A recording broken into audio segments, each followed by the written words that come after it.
We're going straight for the crunch time because this is straight into the neck today. Trust me, guys, this one's crazy.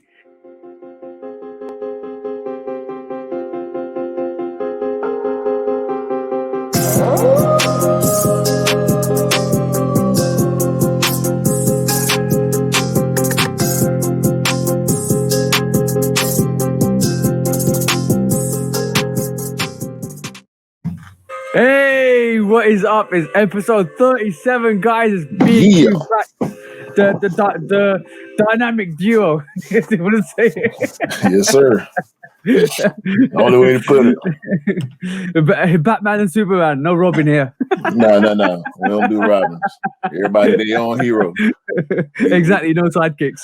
right. We don't need none you know what does the word sidekick mean? Like literally, it's like almost the fact it's got a kick in it. It just deteriorates the whole concept of a superhero, doesn't it? Yeah, I ain't never. You know what? I never thought about. Yeah. Stay on the side there, bro. Stay on the side there. We don't want to kick it with you. See what I'm saying? Sidekick. Yeah. Sidekick. Don't call me sidekick ever. The leftover. Ever. See, you gonna make it hard for the next person that try to call me sidekick. They gonna get checked real hard, bro. the Brussels sprouts that goes into the bin.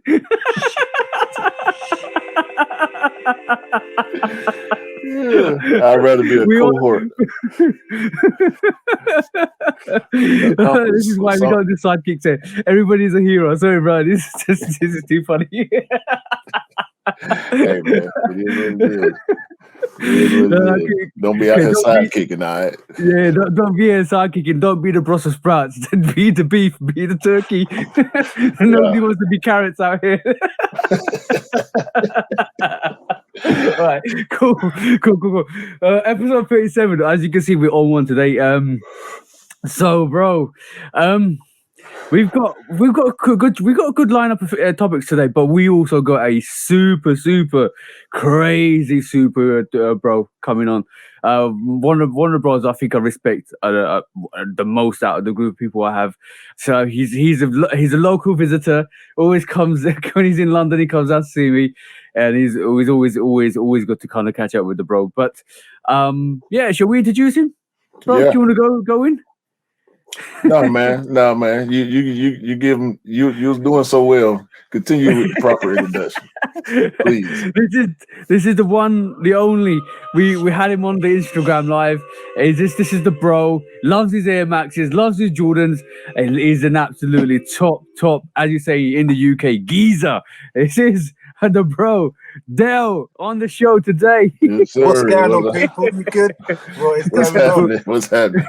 It's good to finally get you on, Dale. It's good to be on. It's good to be on. Been watching them. It's good to finally get in on the live. Get on the podcast.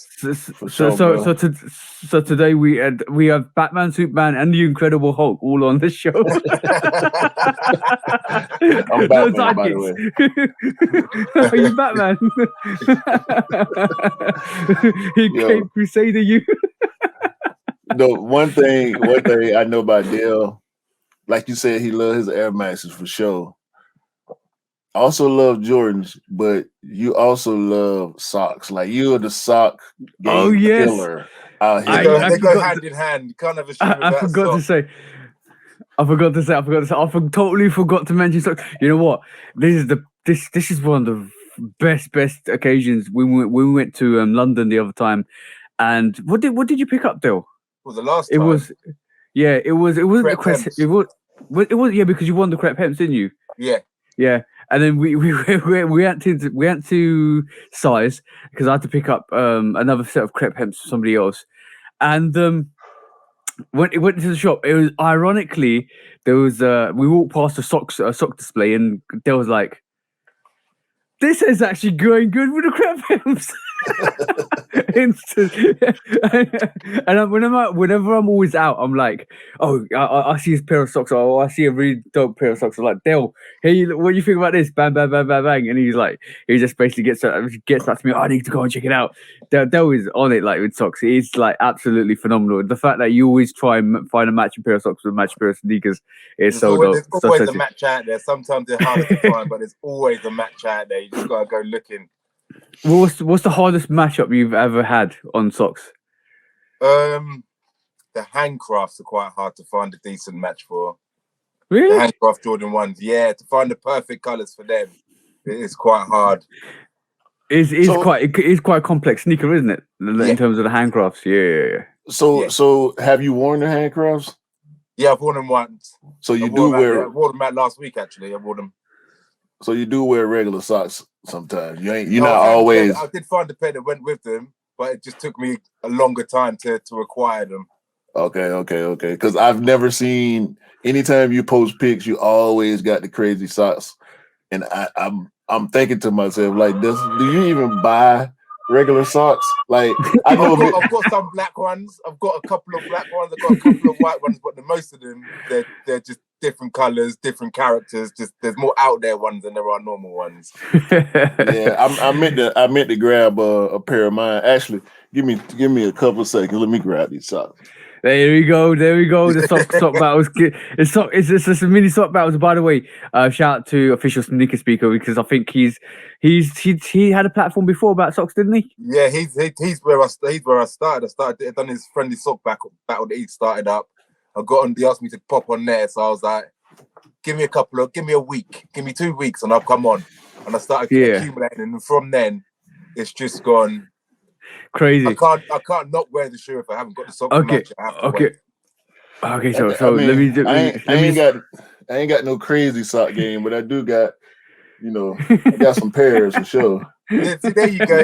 You know what I'm saying? I love these. I ain't even wore these yet. Can't see. It's really the Tyson sock. Oh, okay. Yeah. Damn, bro. Nice there. Yeah. Yeah, they're right.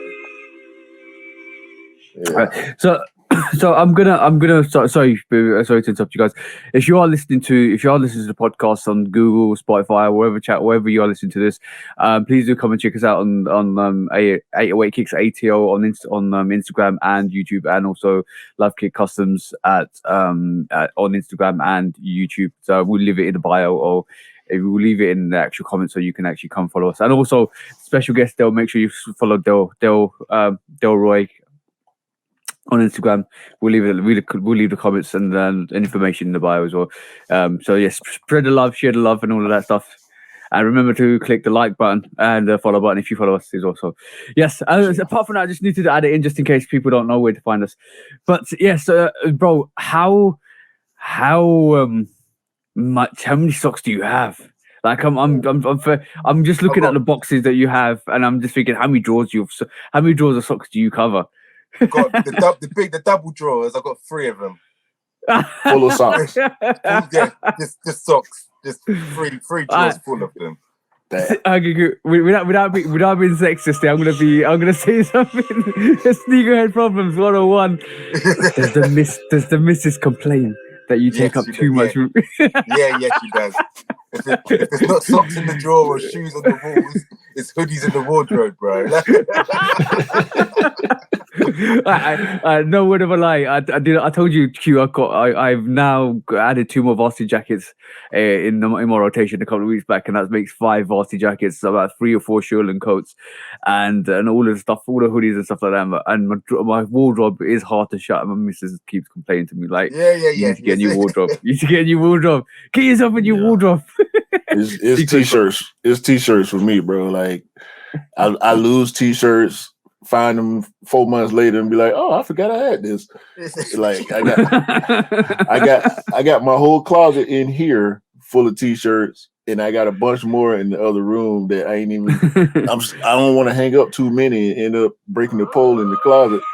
You know what I'm saying? The reality of the fact is, Q forgets, but it feels like a new T-shirt every time he finds a new one. Every time, yeah, there you go. I didn't know I had this. This is okay, new T-shirt. Yeah, I forget them sometimes, bro, or I have them for so long and don't have nothing to go with them. That's another thing too. I wanted to ask you about, Dale, with the socks. Do you see dope socks and just get them, even though you ain't got? Yeah. Okay. Oh, yeah. Just to have them because a shoe will come out with them colors or that will match it. So you might as well just have the shoe ready for it. When's the last time that happened? You know what? This is fascinating. Everybody's got a little side addiction as well to sneakers. Like mine's varsity jackets. Your Dell's is socks, and yours is what do you call it? T-shirts. Yeah. So it's really funny. Everybody's got side addiction. It's almost like yeah. Give me the sneakers. Just inject here. I've probably had these in the drawer for about 2 months, 2-3 months, and I still haven't opened them.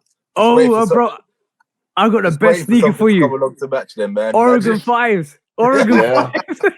Oregon 5s, bro. There's socks in there that haven't been worn because they haven't got a match yet. But it's just it's different ones. It's just. Oh, bro, those are dope. Christmas. And but by the way, Scott's gonna kill me. Scott's listened to this. Scott's always looking for the Michigan 5s and the Oregon 5s. He's gonna kill me every time. This last week has been just us trolling him on the Oregon 5 and Michigan 5s. Every time we mention, bro, it's not even funny. I think we mentioned it on Instagram Live on Thursday, straight to the toe. And I had Kirk basically message me, and he put out a post to me on his stories and tagged me on Oregon 5s. And I said, and he messaged me saying, the only reason why I did this is because Scott commented that he wants the Oregon 5s, and Scott said, "You absolute bleep." Troll time. Scott trolls us all the time, so he can only expect to get it back sometimes, you know. Yeah. But by the way, that's one of my regrets. I think I had a chance to pick up the Oregon 5s on release day. Went into Nighttown, and that was the only sneaker they had during COVID on the shelves, and they were just coming out of COVID as well. So I had a chance to get my size. I thought, you know what, I won't get it because green isn't really my style. And then all of a sudden, over the last year or so, I'm feeling that more forest green, and it's grown into like deeper greens, lighter greens as well. So I'm like, shit, I should have got it. I shouldn't wait. I should have got it. It's one of those things. Like, a couple of years later, you're like, oh damn it! Like, just kicking yourself. That one up. Exactly. Oregon 5s are dope. It goes really well with that almost like college pack when you got the UNC 6 has got that label, the Michigan 5s has got that label, and Oregon 5s has got that label as well. It's such a dope sneaker. Damn. Regrets. I ain't got none of them college. Well, I still do have the 6, but it don't belong to me. It's got to go. How comes? I just didn't. I didn't like it as much as I thought I would once I got it in hand. It's dope, but I can't really see myself wearing it. That's really funny, bro. I was thinking the same thing. Yeah, I was thinking. I love the Jordan 6 UNC, but when you have if you have the Georgetown 6s in hand and the Midnight Navy 6s in hand, you're like, that UNC 6 ain't that dope. Nah, the Midnight Navy 6 is actually, when I got the Midnight Navy is when I started feeling like that about the UNC. You know what I'm saying? I'm like, I really don't need it. It was really funny. But the really funny thing is, it's a cousin to the Carmine 6. Carmine. Yeah, it's like a blue Carmine. Yeah, but the thing is, the Carmine 6 holds more value, and it's almost like Carmine 6 is fire, but it's this cousin. I liked it at the time, and I'm just, it sits there, and I haven't even had a second thought to wear it.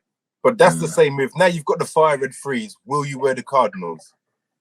Yeah, I feel differently for the Cardinals. I feel the Cardinals to me is still it's dope. I like it because it's so familiar and not so familiar to the fire red freeze, but because it's like, I don't know. It's not the nostalgia that's drawn off me about the UNC6s. It's the fact that it's there, but I haven't had the urge to kind of wear it. See, that's when I decide to get rid of a shoe. I look at them for a bit, or I'll wear them, and then if I get to a point where I look at a shoe and I'm always going to pick something else over that, I think right, it's time for that one to go. That's a good way to sort. That's a really good way to sort sneakers out. If you don't have a second thought to a sneaker, or you try to wear it, but then something else you prefer to wear something else. Yeah. And if that gets like that for a year, because UNC6 has been around for a year now. Like I would say not a year, but like it came out early this year. So no, last year. UNC, this year. This year, yeah. So if I feel like this the same time next year, when in March time, then I probably will get rid of it. Yeah. If I haven't worn it by then, and I think that's a good policy I to do keep. get attached to them. I have a personal attachment to all my shoes. I love them all. Mm-hmm. And it's hard to get rid of them. But over the time, I've grown to think like, if I'm going to pick something else every time over that one shoe, I think I might as well get rid of it and then use that money to get something else that I'm more likely to wear more often. Yeah, right. That's a very good way to look at it. So if you the personal attachment to sneakers is a real thing as well, because basically it's like you get when you buy the sneaker, especially when you hustled really hard to get the sneaker and you get it, and it's either you get caught up in hype. I don't think this is either being caught up in the hype either, because the UNC6, even though it was a dope sneaker, it was quite easy to get, and I think also it's not overly hyped as well. I don't think it's overly hyped. And it's when the nostalgia runs out and it feels like it's just another cop, then it's time to kind of like assess to get rid of the sneaker and move on to another one. I can probably pick out any shoe and say where I got it from, what place I got it from, and it's probably a little, even if the story means nothing, it's a little story to me getting the sneaker or why I wanted it. Yeah, for sure. Yeah.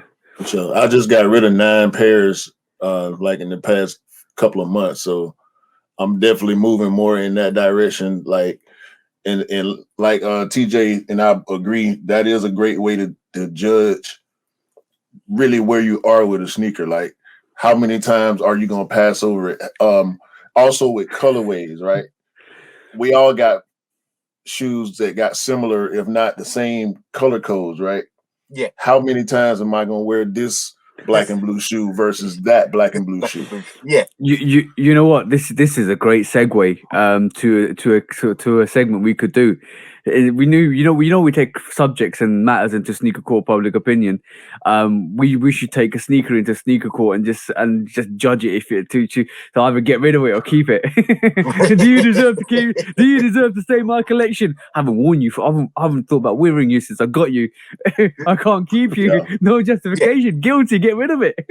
Yeah, I know. I got like four or 5 black and blue shoes, maybe 6. And now it's like, I got lows, Jordan 1 low royal toe, Jordan 1 high royal toe, social status pennies, racer blue 5s, and the cobalt dunks. So like they're all black, white, and blue. So somebody gonna have to go after a while. Somebody's gonna have to go. Somebody's hitting that hit list. Bang! Space is a problem after a while. Space just does become a problem. Mm-hmm. Oh, but if space wasn't a problem, it wouldn't matter. Would you keep? I think I feel the same way. I think I would feel the same way because I don't want it to go to waste. You know what I'm saying? Yeah. I'd rather get it out of here and let somebody that want to wear it have it versus have it sitting in here for 5-6 years and end up on Instagram peeling the midsole. You know what I'm saying? In the bottom of it. Right. I got a question. Like, it's just not even gender based. It's more like sneaker based. So every sneakerhead out there is probably like, if I had the room, I'll design the room so that it's got a lock on it. Nobody else can get in it, and only I can get in it. And in that room would be a whole 4-wall stack full of sneakers. I walk in, there'll be whatever else on the floor, all these sneaker mats. You design your sneaker cave in, and basically you've got access to it. So your partner can't go into your room and say, you got too many pair of sneakers. You're taking too much room. Oh, you got me too many drawers or socks. Yeah. Look, when you're at the addiction stage, Call it the addiction cave. The addiction cave. It's a whole nother ball game, bro. When it comes to that, like people that know these things about you and know that they probably not gonna change. So it is what it is at that point. It is what it is. Yeah. I was out last night, and you know that this is to go to the story of the fact that I was out last night. So you either have two partners. You have two partners out there. They're either the enablers, which I'm going to call my girlfriend, and this is the shout out to her. Or you have the disablerers, right? And disablerers will say you're taking too much room, you're taking too much space. I need my wardrobe back. Give my wardrobe back. Get rid of some sneakers. Or you got the enablers that when you out at 1 o'clock or 2 o'clock in the morning, they send you a picture of a 960 and say, "Oh, these are nice. Maybe you should get them."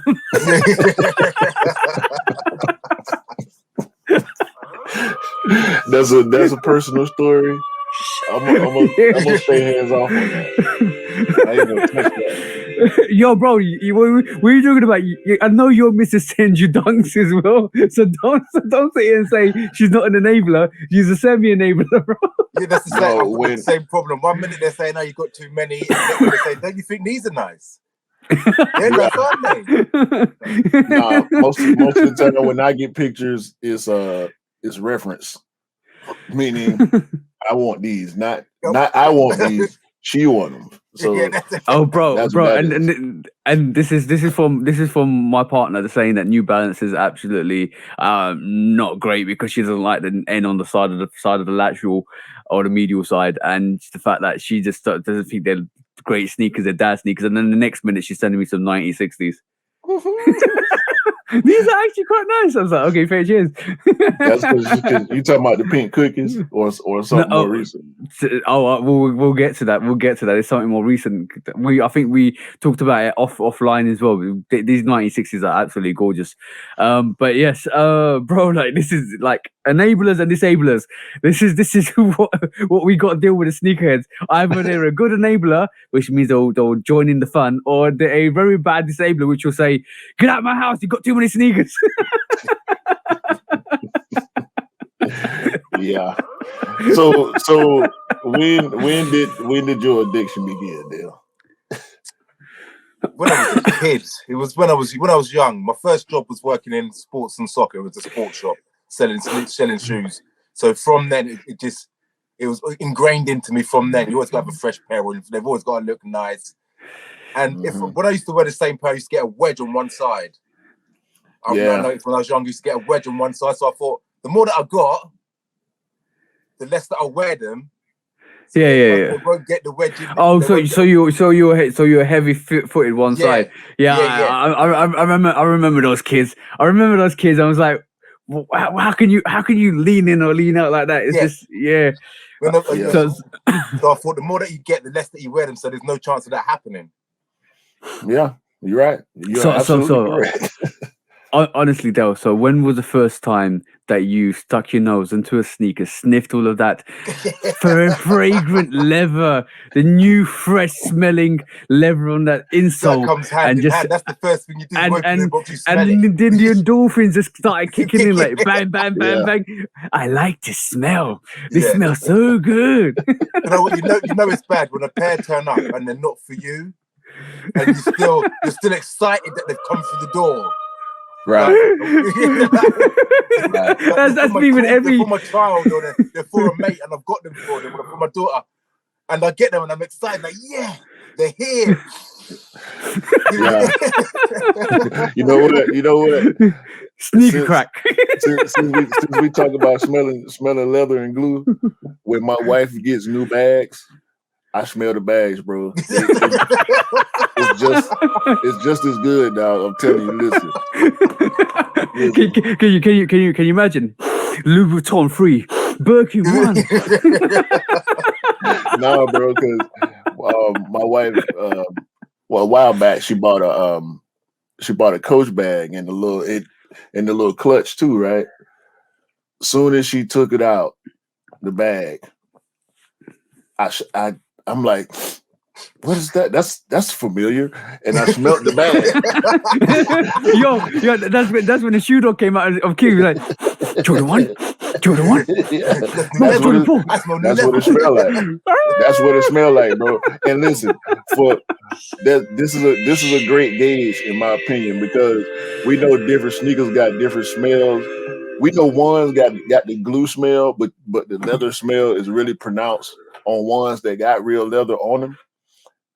Find one of your wife's real leather bags and smell that bag so you can have a reference to know if you're smelling a real leather Jordan or a synthetic leather Jordan. I'm telling you, it's gonna make a difference, bro. Promise. Yo, I'm gonna say one thing, guys. We're talking about sniffing shoes. Make sure you don't sniff used shoes. It's not. Don't get freaky like that. Don't grab your missus' shoes and start sniffing them. Only your own shoes. Smell your own shoes. If you wore it already and you want to smell it, that's on you. That's all good. That's on you. No sidekicks and no fetish here, bro. Hey, I ain't judging nobody. Everybody into something different, you know what I'm saying? Speaking of I was gonna ask Dill what his first sneaker was. What was just the first sneaker cop? Well, from when I was a kid, yeah, and I used to be Reebok Classics. It used to be because that's what was out back in the day. I used to have all the different colors, and the brand used to be different colors. You'd have all of them. Just all the colours, just white with the colour, yellow, red, blue, orange. And that resonates with a lot of sneakerheads in our age range. It's always going to be like the Reebok Classic that we always remember. Yeah. But what was your first pair that you bought with your own money? It probably would have been a pair of Reebok Classics back because I was working in that shop and that's one of their main set back then. That's what people wore. So it would have been a pair of Reebok Classics. My first Nike was probably the TNs. It was probably these ones. I've got them, but they're not I've had them again since. This was probably one of my first pairs that I brought. Oh, damn, they're nice. The all white or the OG? The all white. Okay. But that was probably one of the first pairs back in the day that I brought. So when they came out again, I had to. You have to get them again, sort of thing. And now they just release them every year. Yo. Shout out to the painting in the back. I just realized what you got in the back. That Jordan 1 painting is awesome. That was the first thing I saw when you got on screen. That's an enabler. That's an enabler. You got it That's from your enabler. Yes. Yeah. That was my Christmas present last year. She enables me. See. All right, cool. I got a really good question here.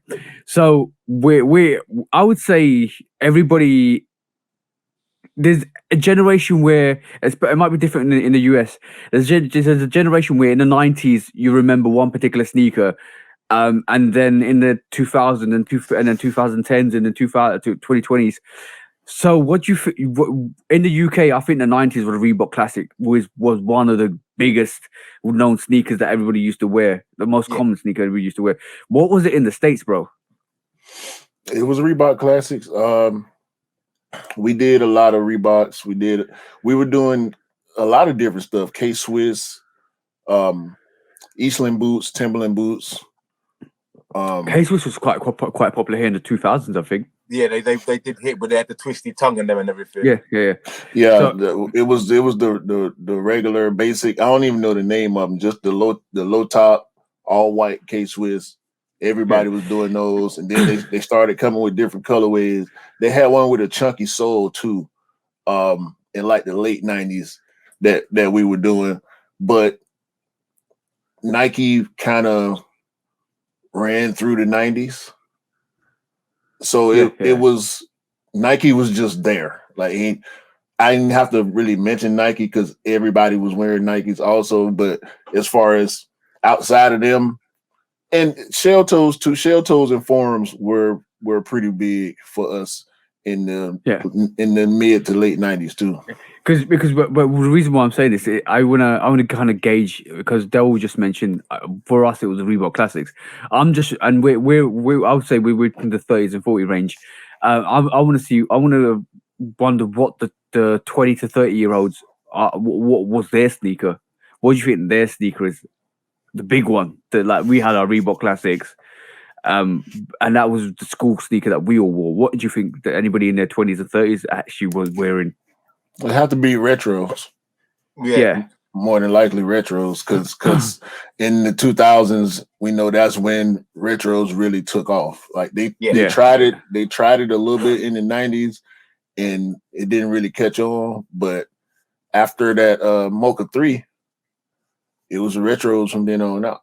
Yeah. So the 90s, they had all the big releases. You had the 90s, you had the 95s, 97s. You had that's when they started hitting with in the 90s properly with Nike. Yeah. And what do you think? When did you think the phase of the dunk coming in? Because I know a lot of kids now in the 2000s, even 2015 onwards, are dunk babies. So basically, they will be wearing dunks to school, like dunk lows, dunk highs. We did dunks for a little while in the mid 90s, like 96, 97. We did dunks for a little while. I wasn't outside like that. I was like 15 years old, and I remember the Michigan dunk highs being a thing for a while. I can't remember too many other colorways, but I do in particular remember that Michigan dunk high coming back in the 90s. I'm saying this because anybody that's 18 to 25, I reckon, and anybody that's on TikTok is influenced by that Panda Dunk. So that Panda Dunk is going to be the big one. That's going to be the big one. They're pushing them to be the new black and white Air Force One. Air Force One. Yep. So that's now the big one for anybody that's in their early teens, because that's what they're going to remember growing up is those Panda Dunks, and that's going to be quite popular. I hate them. I hate them with a passion. I don't, bro. I don't hate them. I feel like it's creating opportunities for other people too, because people going so crazy about pandas, and they so basic, bro. Like I see a lot of people wearing pandas with anything. You know, we like to be matchy because we sneaker guys, so we want to go from head to toe with it. But regular people that love pandas because of TikTok and influencers and whatnot, they just shoes. So they're this year's 270, because they done it with the 270s a couple of years ago, where they just blasted hundreds and thousands of them out in every single colorway. Everybody had them on there. I was in the gym. Yeah, I was in the gym. You just mentioned this. I was just in the gym the other day, and I'm wearing my dark smoke Grays Air 21s, and a lot of people in the gym either wearing like Adidas Ultra Boost, or the Vapor Maxes or the 270s. Yeah. And I'm like, okay, cool. Just regular guys that don't know about sneakers, that just go to the shop, will wear Vapor Maxes, Ultra Boost, and 270s.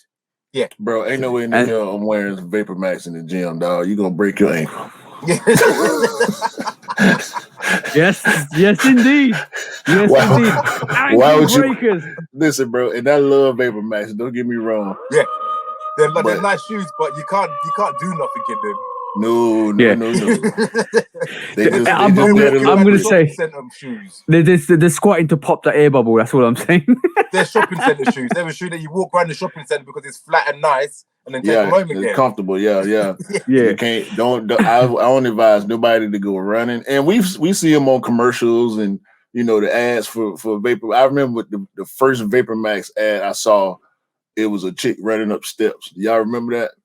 I don't know if y'all got the same commercials. I think it was it might have been a blue or white colorway, but the chick was doing the stairs outside for real. I'm like, bro, I can only imagine how many times she fell during that film. yeah, trust me. Like she's getting a wavy baby style. Remember the wavy baby video when somebody's breaking exactly ankles? when the dude was going.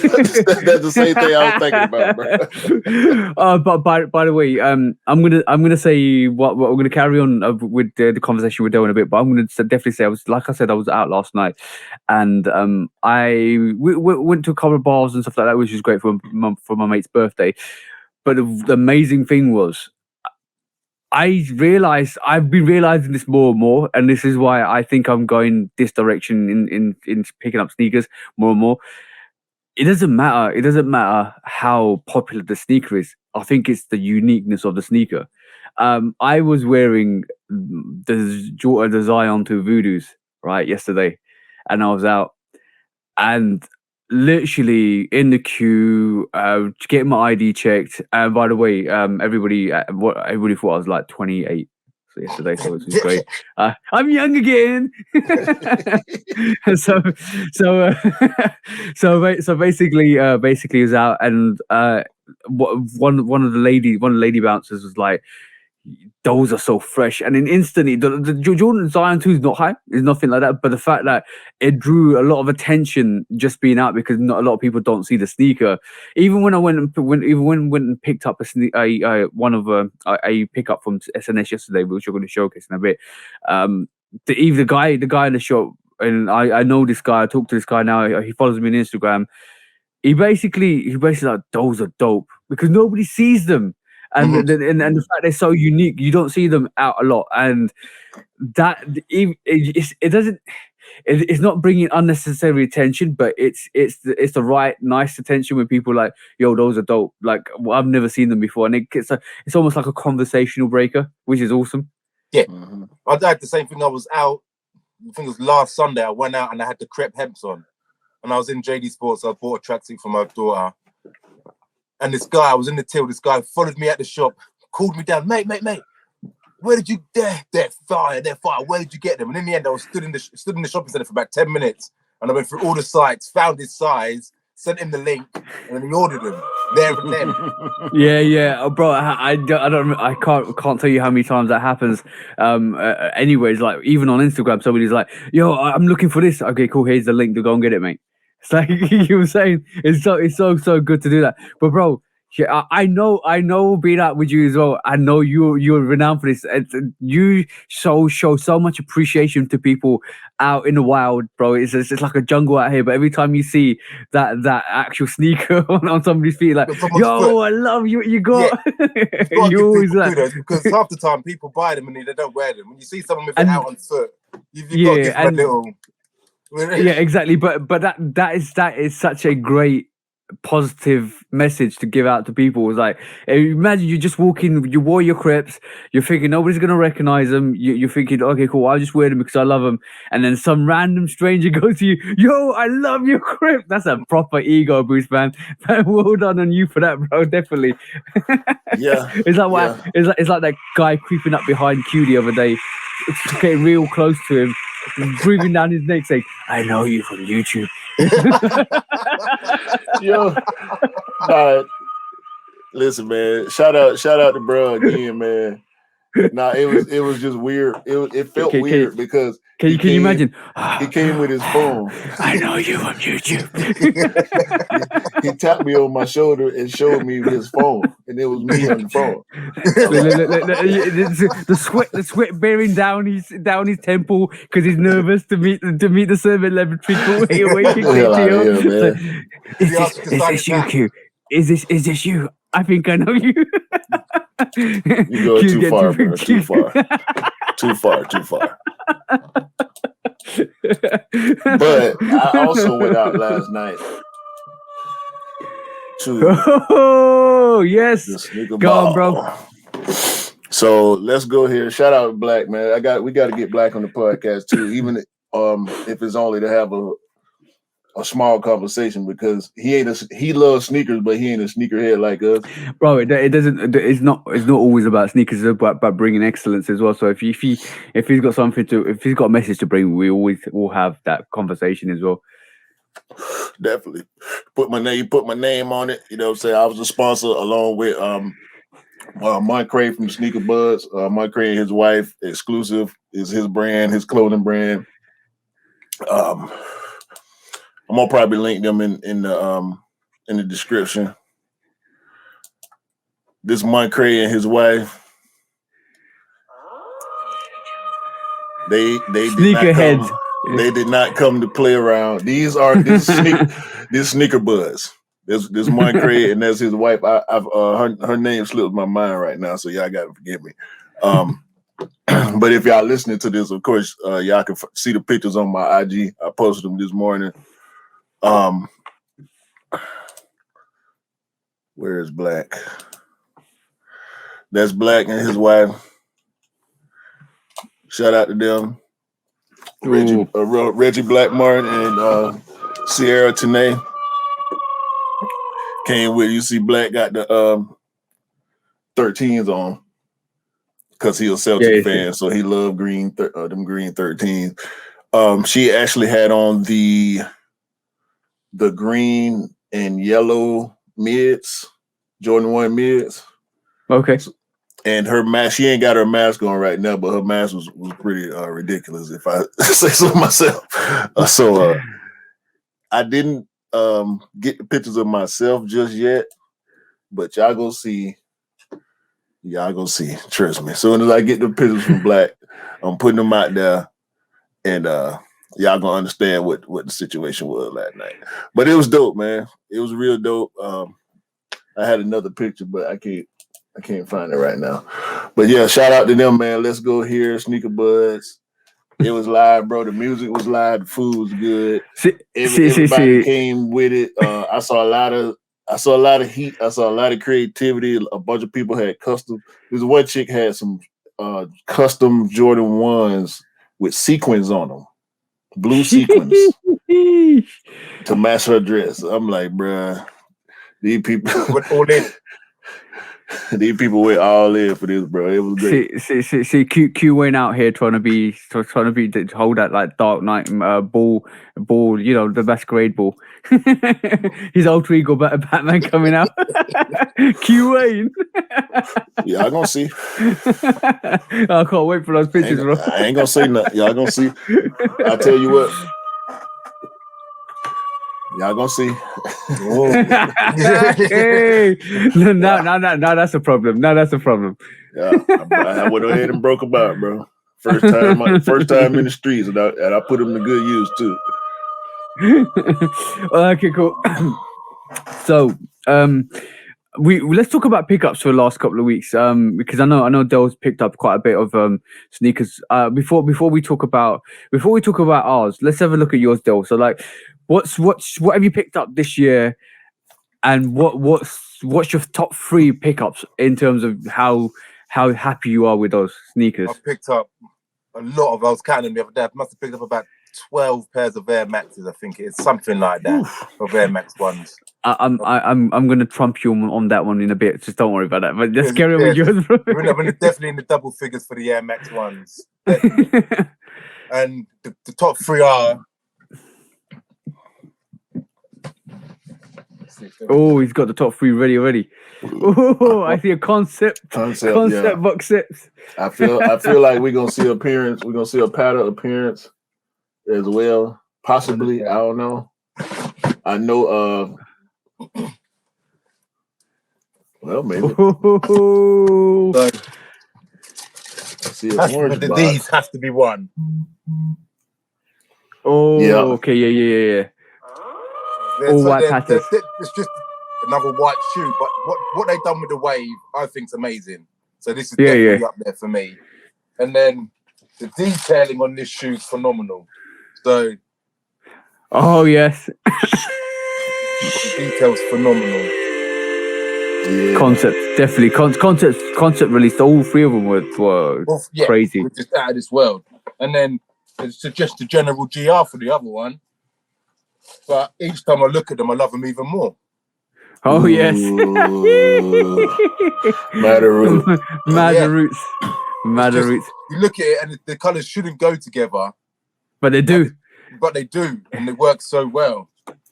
But the latest one I got via TJ. Oh yes, Dirty denim. dirty denim. boy, dirty boy. And I thought twice about I was gonna leave them.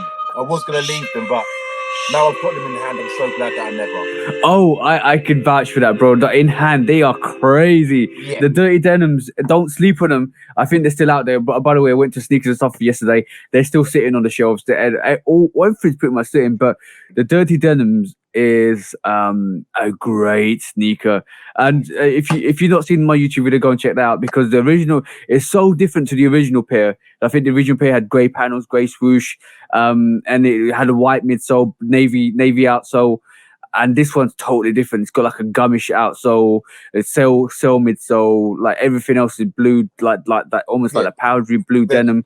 It's so dope. Such a dope sneaker. They're just fantastic. And then the sprinkles, bro. If you pull that sneaker, sprinkles on the bottom are so dope. So dope. Yeah. And then the other one has to be. It has to be. Yeah, you can't really argue that, bro. You can't really argue that. It's my fault though. Apparently, it's my fault. Everybody, I had an absolute telling off on Thursday's live. Jenny was on, obviously, and we were talking about how she's never picked up a Jordan 3, and it's because it's our fault, bro. Our fault that she picked up a Jordan 3. and literally, I just literally got everybody on chat on Instagram saying, yeah, it's your fault. It's because of you picking up sneakers. I was like, no, it's not. It's your choice, not mine. Don't blame me. I'm not your conscience. Hey, I guess that's the cost of being a shoe dog, bro. You get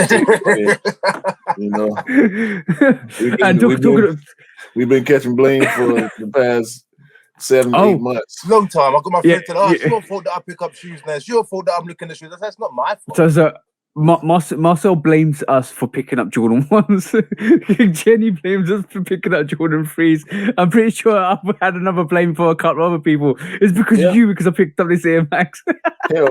Black blames me for him buying more sneakers now because he started watching my videos. It's crazy, bro. I'll take it though. Yeah.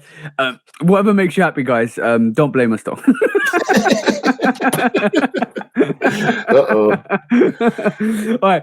Talking about being a shoe dog. I do believe I really have got a problem now. What you mean? What have you done this time? So I haven't pulled this out yet. This last week, something dropped. And I'm umming and ahhing because I don't know whether it's a good thing or a bad thing. You said you picked up how many Air Maxes this year, bro? I think it's about 12. Something. It's in that between 10 and 12. I think I picked of this silhouette this year. I know what this is. Yeah, I know this. You both are nodding your head because you already know. You already know. There's about I think I picked about 15 or 16 pairs of this silhouette this year. I'm talking the tribal pack, all three. Then I had the OGs with the Photon Dust and those green pairs. That's like 7. That's 8. And this was it 4 pairs? No. It was 2. There were 2 OGs. Yeah, so that's 7. 7. Then the Travis Scott. That's 9. That's 11. Then that's 11 because doubled up for them. Both of them, right? Both of them. I'm pretty sure there's another Air Trainer here somewhere. Yes, and then I picked up another 2 to this week. One of them being I know you. Bro, I've not even seen that one. Yeah, me neither. This is based on. I'm going to do a review this, so I'm going to do a review on this. So I'm not going to mention too much, but this is called the Air Trainer 1. Don't I Know You? It's based on the poster from Bo Jackson's poster, and it's dedicated to all his sports that he did. Because on the back of this. Can you see the stitching? The additional stitching in the back. Crazy. Yes, bro. This is a crazy sneaker. You got basketball infused. You got baseball infused stitching at the back with an air trainer at the back. This is a dope sneaker. Even the quality Yeah, on this it's is dope. absolutely crazy.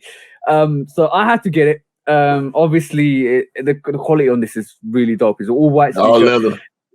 all leather, all over.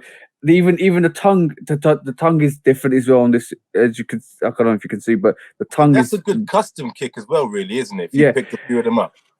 But this also I don't know if you guys because I'm being entrenched in air trainers a lot this year. This reminds Entrenched. entrenched. That's I'm a in the good word. trenches. Entrenched. I'm in the trenches. Save me. But like this is kind of based off that fragment Wimbledon pair where you've had the all white with the green at the bottom. You had another fragment where it's all green as well. So this is kind of based on that. This is a quality sneaker. Then unfortunately, no, I don't think a lot of people have seen that because it's just released on one site and that's Offspring at the moment. So I've had to pick it up. Then another situation happened. And then situation. this happened. The Air Trainer 1 L Browns. I think this is dope. They're really nice. Yeah, I think that's dope. The suede on this is super plush as well. With the leather overlays, the dark brown leather overlays. Yeah, that is a dope sneaker. And then why didn't you just drop the medicine ball? Oh yeah, I thought that because it's really close to that colorway as well. But dope sneaker, absolutely dope. The reviews are coming out so shortly once I get some time to do them. But also then Mr. Miller drops the ball on me as well, and he showcased something, and I was like, bro, I didn't even know that's coming out. And he was like, yeah, this came out. It was under the radar, and I think I need it as well because I already know what you're talking about. Because you've probably seen it already. I don't know if it's available. I don't think it's available in the UK at the moment. It's priced at 160. I think you can get it cheaper somewhere else. And it's this Air Trainer 1, La Family Air Trainer 1 Rattan Del. So it's got that crackled leather on the overlays as well. That looks dope, bro. Yeah, man, they look different. That looks absolutely dope. I need this. Yeah. Look at the tongues. Look at the tongues. No, that's you all day. That's you all day because is it tick different color on the other one? I don't know. Yes, I need to find out. Yeah, probably. Oh, bro, look at the back. No. They're both yellow. Look at the back, bro. Yeah. This is a dope pair. I will be hustling to get this. Nice canvas toe as well. I'll be hustling to get this. You having the moment right now. Yeah. Let's give him some time. Let's give him a couple of minutes. Sorry. I'm just saying. I'm so in love with the Air Trainer. Like, bro, like this is such a dope sneaker. And I was funny enough when I was out last night. I started talking to some couple sneakerheads, and it was really funny because one of the old sneakerheads that he doesn't collect anymore, who's actually looking forward to the Huarache High Kobe's as well. And I remember that from our last episode with Benzino where we talked about that, and it's recut. It's coming out again, which is awesome. But that's not the only thing I picked up this weekend. Oh my god! This weekend was quiet because there was nothing on the sneakers to hit on. Yeah, unfortunately, it's not like that for me because I got this. Don't at me. Because this is not a regular pickup. Don't at me. Don't accuse me of anything because I really wanted to see these in hand. I'm a very big admirer of the collaborator, and I wanted to see this in hand. I wanted to feel this in hand. I wanted to see what the hype was about. I probably won't keep this either. Probably will offer this out to anybody that wants it. The Polax Crocs, bro. You know what? No. I wanted to see what the hype was about, bro. I picked up something this morning too.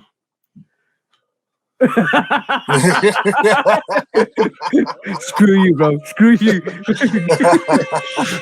I picked up I picked up this yellow Tokyo looking Jordan 5 right here.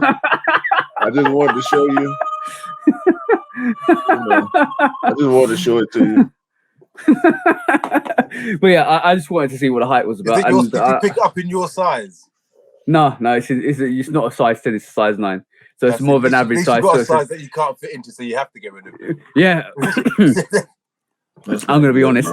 I'm gonna be honest. I got it in hand. It was quite soft. I talked to Cam, and he's like, Crocs are dope. They're better than slides. I was like, should I keep this? Can I squeeze into a size 9? But I'm not gonna keep it. I'm gonna keep it. Don't make me flag. Don't make me flag you again, bro. But like, to be honest, I'm not falling for the slide or the runner hype. Don't worry. But to be honest, it's different. It's nice. I learned that this is based on Soleil Bembury's 3 separate fingerprints that designs the mold of this sneaker, which is quite dope. In retrospect, you know what the story is on it is quite good, but the shoe itself is crap. Yeah, the design is crap. But I'm really intrigued. I'm really intrigued on one thing. I'm really intrigued on is the pattern at the bottom. As you can see, like it's got this foot pattern. Does that stimulate your nerve endings on your foot? Maybe potentially. It's quite soft. Yeah, supposedly. Because if people don't know, most of the ailments in the body, like headaches and stuff like that, can be solved by either pressing your tongue. I nearly lost me. By either pressing your hand or your feet or stuff like that. Because that's here. I've got that.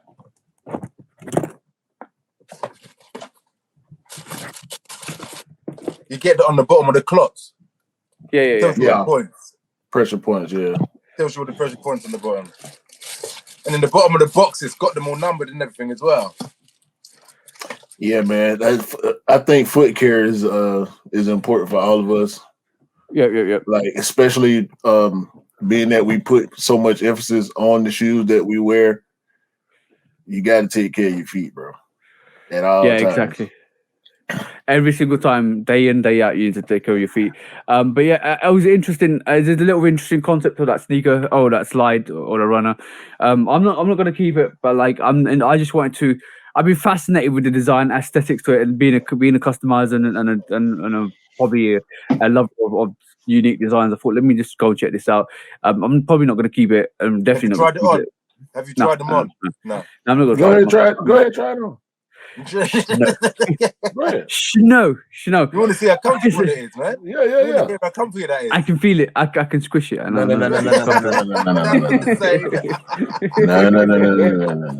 Unless you can put enough force to replicate your body weight. Yep, you gotta try that. You gotta have one of them and one of these slides on so you can compare. I'm gonna say what my mum always used to say is, don't touch it. If you're not gonna buy it, don't touch it. Then that's the same thing. If you're not gonna wear, if you're not gonna keep them, don't wear them. Cap. I'm calling cap. But yeah, that was my adventure into the sneaker world this week, and obviously some of the great things was seeing most of the releases still sitting on sale, but it's not on sale, but at the retailer. It's just great to see that. Definitely great to see that. It's not just London anymore over it. It's across the board. Scotland, Liverpool, Newcastle, anywhere you go, if they've got the stores that sell the shoes, they're in there. Jenny doesn't get anything, then she got the 503 sitting. They're in Ireland. in Ireland. Anywhere. But guys, we're international. We're just not UK or America. We're everywhere. Is it the same over there now, Q? Is it the same over there with things sitting on the shelf? Yeah, not everything. Certain stuff like the threes popping up online, but you can't really walk in the store and find threes. You can find 13, like the French Blue 13 still around. Ginger 14 still around. Citrus 7 still around. I see green beans every now and then. So stuff is sitting. The Jordan 1 still sell out over there. Are they sitting? What Jordan 1 was that I saw sitting on the shelf? I've seen Stealth 1 sitting a little bit. Yep. And whatever it was before that, not the Heritage, but I have seen one sitting too. Listen, we back, bro. And I know we back because by back I mean back to the days of try before you buy. Where you can go into a store and try on something that you can actually try on stuff. Or a 9. You could go to the shop, ask for your size in an 8 or in a Jordan 8, 9, 10, 1, and they'll have it for you to try on before you buy, and not having to guess what your size is. It's mental. Exactly. Yes. Now I'm seeing a whole lot of coupon codes. I'm seeing a whole lot of 25% off, 25% off retro Jordans, 25% off Nike Air Max. Like stuff is going on sale crazy nowadays, and it's not just because the holiday is coming. It's because stuff's starting to sit again. Yeah. But shout out to Marcel, because he was sending me Soulbox discounts, and all the sneakers on their website had 20% off. And that was obviously Europe site, but they was showing me 20% of this, 20% of that. Yo, the next strategy for everybody at the moment is wait for your favorite sneaker to go on sale. And there you go. How long are you gonna wait? How long are you gonna push it before it goes? Can you imagine? If anybody's watched Countdown, this is perfect. Q, do you know what Countdown is? Was it a game show or something? Game show, and you got the do do do do do do do do do ding. So how close are you gonna get to that ting before you go ting, and you want to get that ting? See what I'm saying? Yeah. Because once it's gone, it's gone. Like that part ain't gonna change. Yeah. But are you willing to wait and see if you can get to that sale point? Before you plunge? You can't really put a finger on it. You know what I'm saying? Because when I saw the retro sale pop up, right, some stuff came out last month, some stuff came out 2 months ago. So you never know what they're gonna put on sale. You never know what the stock numbers are. Question for you guys. And anybody that's listening to this, what sneaker are you currently sitting and waiting on to go on sale? What one sneaker are you waiting on right this moment in time? I'm going to tell you mine after this. Right this moment in time that you're thinking, that's going to go on sale. I'm going to wait for that sale price. And mine is the Jordan 7 K. Is it K? K54. K54. I forgot about that one too. I've been looking at that. No, I forgot, bro. I forgot because the Cardinals coming. I got my citrus now, and also the Vincetta 7s are coming up for us. Y'all already got them, but I'm looking at them. I got 2 actually. One of them I think is possible, and the other probably not, because I do not think that Georgetown 6 is gonna go on sale. No. They keep popping up here. I don't think they'll go on sale, because I think that sold out on the sneakers app quite quickly, and it's, even though it's sitting on the retailers, it's not like the Midnight Navy 6s. Midnight Navy 6s is going to go on sale. That's going to go on sale. At the moment, my on the Jordan 7 K54s, it's on do. I'm not gonna spend that money until you go and then the sale price. Ding. Yep. The one that I think probably will see a sale. Well, possibly the Auburn Bows. The Auburn Bows. If I see a sale on those, with the outdoors, yeah. No, the Auburns. Okay. The outdoors over with. Outdoors over with. They never. Bastards. You never had. You had to be on top of those. For some reason, that particular colorway is out of here, it's dope. It's dope. Because I saw the Royals Bows sitting on the shelf. Of course, them bullshit wannabe Raiders colorway like that. I don't know why Nike did that. Why did y'all do that? Like then y'all gonna put a clear bottom and a white midsole and not, bro. That ain't it, man. That's definitely going on sale, but that ain't something I'm gonna go for sure. But the Auburn Bows, the OGs, the white, purple, you mean these? Orange is what I'm talking. Yeah, but they might not go on sale either. But they are sitting around. Yeah, no, like it's Nike, send them our way, man. We need some Bo Jacksons down in the UK, Griffiths and Bo Jacksons. So you need to make that available for us in the UK. Otherwise, we would have got it. Like we got a lot of Griffiths sitting too. We got like 3 colorways of Griffiths sitting right now. I reckon that I can hold out and get the patterns, the ones that go through the white ones.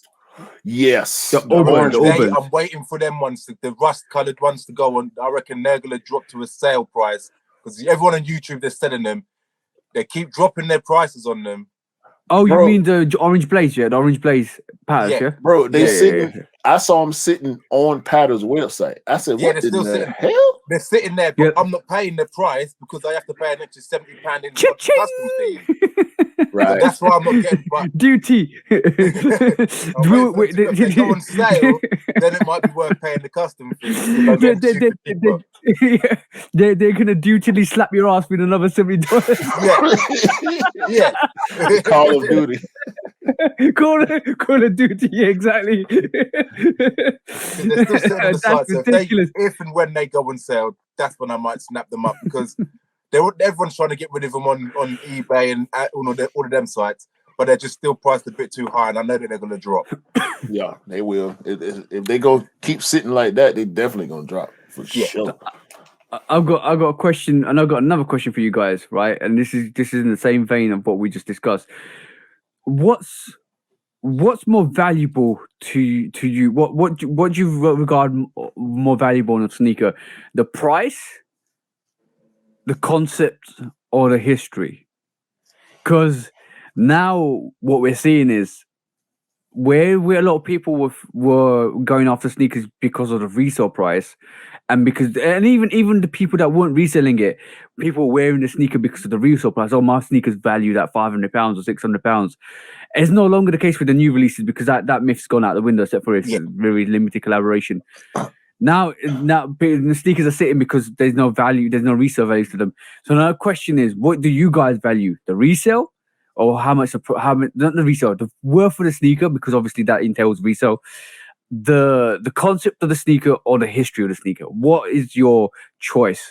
It's got to be the concept and the history and the concept. The value of the sneaker doesn't come into my head. I don't think, I'm going to wear them because everyone's paying that for it. Yeah. I wear it because I like it, and if I want it, I'll buy it. If it's just like you got the J Balvins, if I would have liked the J Balvins at $270, I would have bought them at $270, but I didn't like them, so I didn't buy them. Right. If that's the resale price, that's the resale price. If I like it, I'm going to buy it because that's just the mentality I've got with when it comes to kicks. That's what we do. Yeah. But so what's one very valuable sneaker that if you had a chance to get it, you wouldn't still get it? I wouldn't.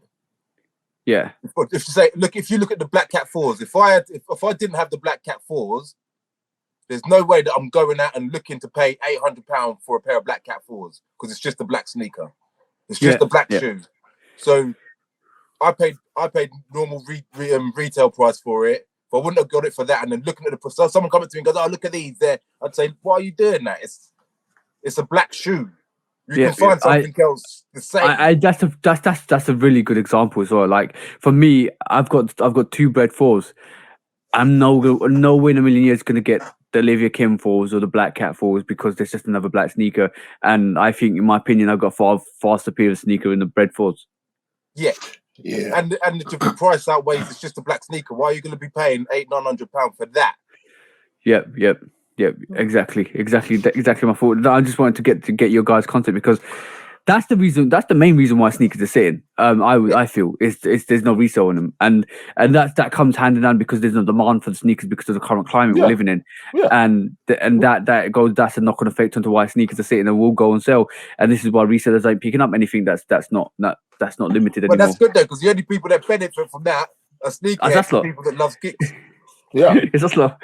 Yeah, because I would probably go Court Purple 2.0 on that because I passed on that shoe. I didn't even try it to cop the shoe, but I end up loving it. The more I see it, the more I love it. So that'll probably be one for me. You're gonna hate me for this. I just got the really. We were talking about we should call this show superheroes and sidekicks, right? Because I just had a really good thought. We're shoe dogs, right? Mm-hmm.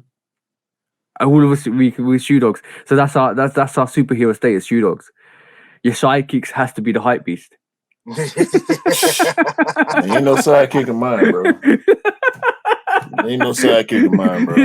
But can you imagine? Can you imagine that little kid, that 13-year-old to 15-year-old kid running around trying to get the hyper sneaker? That's a hype me sight kid, bro. Hey, they'll put themselves in that position. I ain't putting nobody in no sidekick position. Look, Because it goes back to what I said. Stay over there, stay on that side, kick it yourself, bro. Because we don't need you over here. Because it's at the moment it is like that. At the moment, it's the purest sneakerheads are loving this. They're loving it because you go out and Yeah. pick up a shoe and it's just like picking up a GR. And because before you couldn't even pick up a GR that ended there 2 years ago. They're gone. Yeah. So off of that, I saw this. Oh, I saw this too, bro. Yeah. This was super cool for them to do. Like, and we were talking about I think it was with Miller. We were saying like, who is Tom Sachs anyway, right? Like what? Yeah. Why people going crazy about this shoe? It's a basic, generic looking shoe on purpose, and it's so much hype on it. And they turn around and drop a bunch of loads on Kohl's. I don't know if y'all got Kohl's out there. No. Kohl's is a like a mid-tier retail store. JD Sports. No. In the UK, JD Sports is mid-tier. Let's be honest. That's what I'm saying. It's more like a Sports Direct or a Dunelm sort of shop. Okay. Look at the type of shoes that you see in the background. Oh, okay. And look at the setup. Like you're not going into a foot store and seeing boxes where you can just select your own size and try it on yourself and like that. So what we're saying is it's a brand where sneakers are already dead and buried, right? It's like a Sports Direct. It's tier 2 and down. Yeah, like you ain't gonna see no tier 1 or tier 0 shoes in a Kohl's ever, bro. I got you because I regard JD as where sneakers go to die, and I regard Sports Direct as where sneakers are already dead. See what I'm saying? JD for us is Dale knows the reference. Dale knows the reference. No, look. I'm saying, look at the store, bro. Look at the store. Yeah, see, that's a Sports Direct store. Yeah. So like for Tom Sachs to actually go and drop loads on, and it was only select stores. It wasn't like you can walk into any Kohl's, because if that was the case, I would have went and bought a pair yesterday. You know, bro. let me tell you this. That general purpose sneaker is sitting in the UK. I don't know if the bigger sizes are, but that's still sitting in the UK. This is a women's exclusive, and the bigger sizes were quite easy to get. And like Tom Sachs said it when he released the first original pair of general purpose sneaker. He's like, it's not meant for resellers. This sneaker is not meant for resellers. It says it on the box, general purpose. General purpose. Grass in them. Yeah, and he basically said this sneaker is not meant for resellers. This sneaker is meant for people to wear, to utilize, Cut and to grass, utilize for everything. Do Exactly. The shopping, do the hooping, do whatever. Or even go on a run for them, or even training them. That sneaker is a general purpose sneaker. That sneaker is meant for resale. When the first iteration came out on that sneaker, Tom Sachs basically said, "This is not for resale. This sneaker is not the Mars Yard. This sneaker is basically a general purpose sneaker. I'm going to release loads of pairs of this. There's going to be loads of restocks. This is the second variation. We're going to see a third variation. We're going to see a fourth. We're going to see a 10th. We're going to see a 15th variation of the sneaker." Yes, exactly. It's a general purpose sneaker. Let's put it this way: every sneaker that first comes out always gets the hype. Every first iteration of a sneaker, be it Ultra Boost, be it a Jordan 1 Chicago bred, be it a general purpose sneaker, be it a Travis Scott 1, they're always going to, even the Chicago Off-White 1, it's always going to have the hype around it because it's the first thing that's ever been done. After that, you're going to see oversaturation. And after that, you're going to see these sneakers sit readily. And we've seen it with the second variation of this yellow pair of general purpose sneakers. It's there. It's you can get it. It's easily available. It's going to be like that. And Tom Sachs said it. He warned you guys. So don't buy into a sneaker that you feel you're going to get some resale on when somebody actually said to you, guys, not for resale. We're going to stop this massively. Yeah.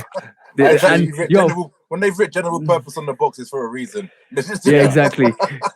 Actually, do you think this shoe belongs in a store like that? Yeah. Of course it does. That's what it deserves to be put on a raffle. That shoe should never been on a raffle anywhere. It should have just been released. Exactly. And the thing is, it's when somebody's warned you about don't, this is for everybody, don't. And this is not the Nike bluff where they're not for resale sneaker, they got their poker card right across the chest, and they said, you know what, this is a not for resale sneaker, do not crease here, don't take pictures, blah this, blah that, and they made it super limited, and they pulled out the Joker out of the pack. Yeah, exactly. We'll release the X amount because basically we're just bluffing with you because we want to amp the hype. This is not that. Tom Sachs has already told you guys this is a sneaker that's not going to go for any resale in the future. So you might as well get it. You might as well wear it. You might as well run through it because we're going to release 1 million pairs of these every single time we release them. Simple. Yeah. It's not a Mark Wahlberg where they released 23 pairs. They gave 23 pairs to Mark Wahlberg and 23 pairs to Jordan, and that was it. It's not one of them shoes.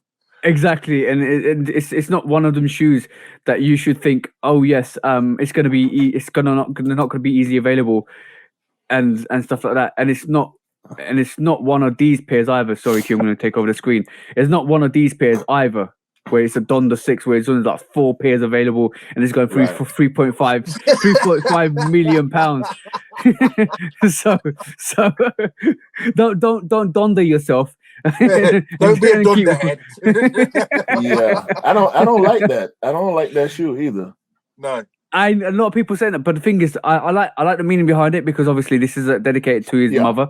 But I thought this was I think there's a black variation to this. If don't quote me on that. I thought it was a black variation to this. This seems like a white variation. I don't know why I think there was a black variation. I might be totally wrong here.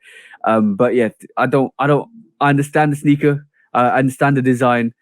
It's for him. There's about 4 pairs in total. I think 4 to 6 pairs in total. One's actually available to the public for $3.5 million.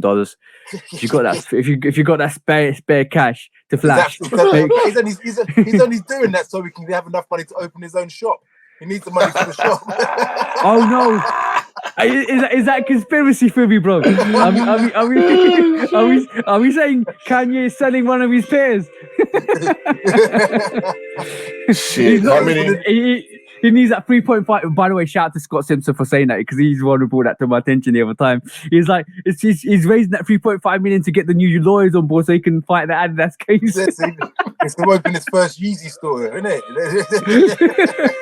Man, if he that desperate, he in a lot more trouble than we thought. Did you not see them silver flip flops he had on them black and silver flip flops he had on the other day? Oh, bro, yo, where's my chancler? Where's my normal casual chancler? I can grab you one of those, de-bezel it and call it. Yo, bro, that just looks like a normal $10. Yeah, $10, £5 Primark flip flop. you and you go get it. Put some Swarovski jewels on it. De-bezel that, and then you go. There you go. You can call it you queasy. You can call it a queasy or teasy. Yeah, they about to drop some lace. Y'all saw the laceless minivans. They about to drop too. What do you mean the 700? Yeah, the 700 minivan. I just call it minivan, bro, because I ain't gonna say all the letters. MV. Minivan. Yo, keep saying that constantly. It sounds like you're saying envy. You envy me, envy. We don't know, bro. The colorways and the names they be putting on some of this stuff, bro.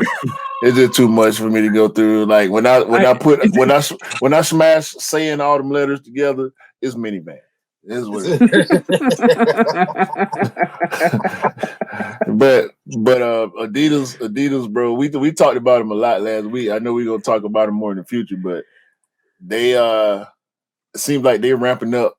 Like they cashing out too. They putting a lot of stuff on sale, bro. Bro, I'm telling you this, like, back, like they trying to raise funds to get ready to fight Kanye too. So, yeah. I was shocked. I literally was shocked that the Towleys are coming back out, and it is a rapper to confirm that. You know what? I'm actually going in because I actually wanted that from the onset that there was a campus 80. Yeah, one of my mates wants them. I think I got below enter for him. He asked me ages ago, can you find the Towleys? Can you find me the Towleys? Because he loves a big size. What size is he? He's a 9. You know what? I'll go in for a UK 9. I don't need them that much. If I can get them for you, bro. If I can get for your mate, I'll get them for your mate.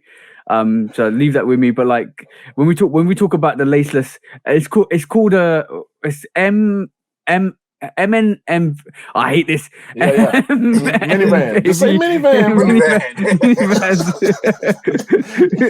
yo, Adidas, allow your minivans, man. By the way, I'm gonna say this. I'm gonna say this looks better without laces. It looks better without laces. Think so? Yeah.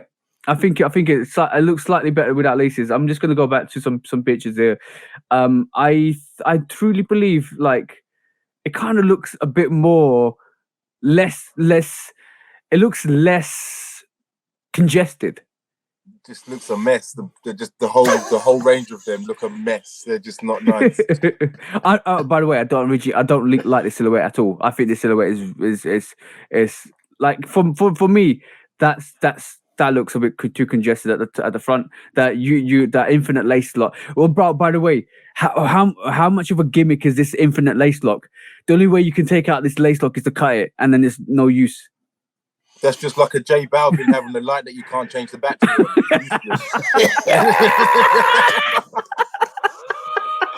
Yo, that bro. You hit that shit right on the head, man. Home run. Like why not make it rechargeable like a adapt, right? Like why not give you a cord somewhere you can plug it in, or give me somewhere I can take the whole thing out and just change the battery. You know what? They could have put a Velcro patch or something in there. Yeah. Oh no. Is it a home run or is it a swing and a miss? Because have we missed something here? Is it solar panel charged at all? Does it use the sun rays to charge the battery at all? I'm sitting here and I can't really kind of grasp the concept that we've got a sneaker that runs on batteries that you can't replace, and after 6 months, it's useless. What if you wear them and forget to turn them off? Put them in the box. Put them in the box, and don't wear them again for a year. You pull them out, and you trying to turn them on, and they won't come on because it's been on. No. It's dead. No. They're sat in the shops right now. What if your pair are sat in the shop 6 months down the line, and you get them, and the battery's dead already? What if it's a malfunction? What if one of the wires came loose in shipping, or you took a bad step? What if somebody actually hooped? Blazing sandals. Some blazing sandals, bro. The up is gone. It's been so and so blazing sandals. and the concept on them, I understand the concept, but I don't like it. No. Like I don't need no clouds and all that shit. How much do you think that sneakers actually value should have been? I think it's at the highest price point that makes sense. I'll say $250. Yeah. 250 US and maybe like $220 for y'all. I was going to say that sneaker needs to be about $220. Sneaker needs to be about $220. If they would have pushed it to $250 over here, they would have sold. They would have sold twice as many easily. Because loads of people didn't go in because of that price. Because of the price. And Well, they're gonna be $250 after a while. 200 About 3 months. 150. Yeah, but by the way, talking about sneaker values, by the way, if anybody missed the 503s, don't miss out on the 503s. Go and get the 503s if you want them, because you'll be crying in your handkerchief in 2 years' time or 1 year's time when they're about £300. Yeah. And you realize that they actually sat for a good 2-3 months, and you could have got your pair of 503s. If you can't afford them, that's I feel sorry for you guys, but you can afford them and you're sitting on them and you don't like them because you don't think there's any hype behind them, you probably will end up liking them in about a year or two, and then you realize that they're unachievable to get because they're about £400. Yeah. Hold on, bro. My other half seen mine now. She's like, I like those. I like those. Yes. My daughter's like, I Get like them Anybody them that quick. feels like the Jordan 3 Fire Red needs hype don't get a pair. is not in the right state of mind, bro. Deserves I was not about to have say, a pair. dog, that shoe is hype. Like, Yeah. ain't That's no the epitome of that. That's a Jordan 3 retro, a Jordan 4 retro, a Jordan 1 retro. I'm talking about sneakers that Michael Jordan wore. Is the epitome of being a sneakerhead. That's A the big, OG of hype. a Shaq release is the epitome of being a sneakerhead. A Yeezy release, the OG pair or the 700 Wave Runner is the epitome of being a sneakerhead. That's the aspiration you should be aiming towards. That's the sneakers you should be trying to get when they come I don't out. want the wave runners, bro. No, I'm talking. and for you, you're the exception because for you, it's the Air Max, it's the concepts, it's the patterns, it's the OGs, it's the Clawfields, it's anything that's OG. It's got anything that's history, anything that you love and you're intrigued in the design. That's the basis of being a sneakerhead. Don't miss out on the opportunity to be a sneakerhead. Just because there's no hype behind it and people ain't pushing it or whatever. Like, don't bother. Love the sneaker for what it is, not for how much it's worth. Yeah. And let's not to shame nobody, because if you don't like Jordans, you don't like Jordans. But if you like Jordans and you don't like the Fire Red 3, I don't know what to tell you. Like, I don't know what to tell you for real. It don't make sense. It don't make sense for me. I got even a person that don't like threes told me that they like the Fire Red 3s. I got yeah, this is why Jenny bought a pair. I got one thing for you. You need to go. You need to manage to. That's the way. Yeah, pretty much. what he said. What he said. By the way, I put Jenny. If you're watching this, we really do apologize because I know you love Jordan 3s now, and you'll be going for all the Jordan 3s that are going to come out. But unfortunately, I'm going to share the screen and let you guys know that this is absolute BS. This is absolute an atrocity. This is an absolute get out of here. I'm going to go and get that for a discount. I'm going to work a way to get a discount because that winterized 3s. I know some people don't like it. I like the colorway. I like the fact it's the winterized sneaker. I love the purple touches of that. I love the brown touches of that. Yeah. I love the light suede pinky hue touches to the overlays on the toe box. I love the fact that it's got the black gridded print rather than the elephant print. But I don't like this £200 price that you're putting it at. Yes, and your reaction just tells you everything, bro. £200 for a Jordan 3 winterized. The winterized 4s were £170. And they sat for months and months and months and months. This is going Titanic, bro. This is not gonna sink. This is not gonna even float. This is sinking to the bottom depths of the ocean because nobody's paying that £200 for a Jordan 3, bro. What the hell is this? What the hell is this? Nike, do better because I know the British Prime Minister's absolutely messed up the economy for us. But don't tax us on it. Give us it for 180. Do you reckon people? There's a couple of people sitting there at night saying, "How far can we push this?" and laughing like, "Let's just slap that." See if they sell. How far can we go? How far can we go? Yeah. Yo, I'm just really lost at this moment in time. because you can blame the pound going down against the dollar. You can say that maybe that has an influence on this situation, but you can't say this for the J Balvins, because that situation didn't happen before the J Balvins came out. You can't say it for the Vanchetta, the Afrobeat 7, the Vanchetta Tan 7s, which came out way before the crisis came out, because that was $200. You can't. I don't even know if it's a big cap. Red Freeze at 180. You think, geez. Yeah, you can't sit here. This is a big cap for me personally to say that the winterized freeze are £200 at this moment in time, and it's blamed on the UK economy being bad because of the drop to the pound. Yo, bro, the price was set way before this crisis happened. £200 for winterized. By the way, the winterized freeze absolutely dope. But it's £200, but 200 is not £200 worthy. Hey, I'll still get this for 180. Don't worry about that. Unreleased date. Don't worry about that. I'm moving. I maneuver. I swiftly maneuver. Get out of here, bro.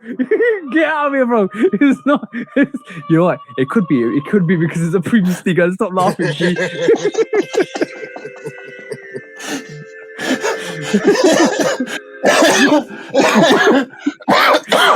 Stop laughing, Q, bro. Every time you're gonna pull out, it's a premium. Every time, sneaker, bro. Every time you're gonna pull out. That's got to be Nike's slogan. If they whack the price up, we spent more on the leather.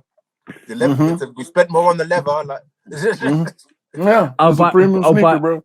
Oh, by the way, I'm gonna share another thing with you, because like let's talk about, when you talk about the retail price and the fact that retail prices are going up and stuff like that. Well, I wanna. The hemps were 165. Yeah, pounds over here. but the dirty denims were like 152. Yeah, and that's a premium sneaker though as well, which didn't make sense to me. But it's got premium on the box, bro. Yeah, premium in the title. If you check the box out, it says Air Max 1 premium. But let's talk about standard GR box. True. How was the crepe hemps? Were they a special box? No. Just general box, 165. General box. So basically, they put that burlap on the toe, and they said, "We'll charge you another £10 for that burlap." By the way, this Air Max Scorpion, me and Jenny had the chance to get this a month ago when it released secretly on some websites in Europe and in the UK. And then we've got this release on the 5th of October. The price on this is ridiculous. Was it £270? It's about £220. Well, that's just a Vapor Max with a bit more air pumped into it. And, bro, I don't know what 220. I don't know what this is. I've seen a review on it. From my standpoint, bro, it's a waste. It's a waste of materials. It's a Vapor Max with a bit of 720. With a bit, they've just tried to merge a bit too much together there, haven't they? Yeah. No, I got the perfect name for this. Ankle Breakers 2.0. No, I have to disagree with that part, because they did make the base wider, so they learned something from Vapor Max. But still, like, it's too much going on, bro. Like, they've made it as wide as, because you've got the 720, which is massive. Yeah. And then they've got like a Vapor Max on the top of it. It's just a weird. Okay, so now, what's the difference between this high heel Air Max and a disrupt feeler? Why? No. Well, let's forget about the price. I'm talking about how much hate did the feeler disrupt get when it first came out? Hold on now. Let's not do that now. This does not belong in the same category as a feeler disrupt. It's not that horrible, Because that shoe is just Yo. horrible, bro. To me. Yo, Q. Your Nike bias is leaking through your pores. No. That ain't got nothing to do with Nike bias. That's got to do with the fact that I got 20/20 vision. Okay. I'm gonna say I agree with you. I think if it's way better than the Fila Disrupt. I do like the sneaker. I get what you mean though. Yeah, I get what you mean. Looks odd to, like I'm gonna say this. I feel this sneaker is very nicely catered to anybody with a height issue. So if you're 5 foot, probably 5'4" or under, this is the perfect sneaker for you because it's gonna add like a couple of probably 3-4 inches 6 on. Foot. Yeah. This is for people that like Balenciaga Triple S. Yeah. Oh, bro. You know what? This is for people who like the Versace chain reacts. This is the Nike equivalent of that. I agree. I think I agree with you on that because, like, you know what's really funny? Yesterday, I was walking down from the shops, and on the way, and this is a really popular condensed area. On the way, I saw a person wearing Balenciaga Triple S. But you know how the subtlety of a Balenciaga Triple S is like just you can see from you know the subtlety is like a Balenciaga Triple S by the layers of midsole on it and stuff like that. The 7 midsoles, 3 outsoles. The 7 midsoles. Exactly. The subtlety that it is it's a Triple S. But the thing is, the guy had Balenciaga stamped all over the sneaker, and it's like we know it's a Triple S. The shape of it looks like a Triple S. You got logos of Balenciaga. Like imagine one sneaker, and I literally thought it was fake. I thought it was actually a fufu because it was a Triple S and it's got Balenciaga on toe, Balenciaga on the side, Balenciaga on the mid side, Balenciaga on the back, Balenciaga on a tongue. I'm talking not even little writing. It said Balenciaga. This is like I'm an advert for Balenciaga. Come on, go buy some Balenciagas and get this. You know why I get 50% discount. Why? Please tell us why. 3 ways of shit. That's why. I already know, bro. That's exactly what it is, bro. 3 shades of S. I'm losing my setup because I'm laughing too much. Nah, that's what it is, bro. You're right about that. I mean, it's pointless, dog. Like I don't. Wait, I'm trying to find the one you're talking about. It's just like that beat up pair that they brought out. Like, why would you buy them? This the one you talking about? Yeah, bro. That's ridiculous, bro. That is horrible. Oh my god! It look even worse than the regular ones. And this is why I said the regular ones look subtle, bro. Bro, this is horrible. Y'all want $1,200 for this?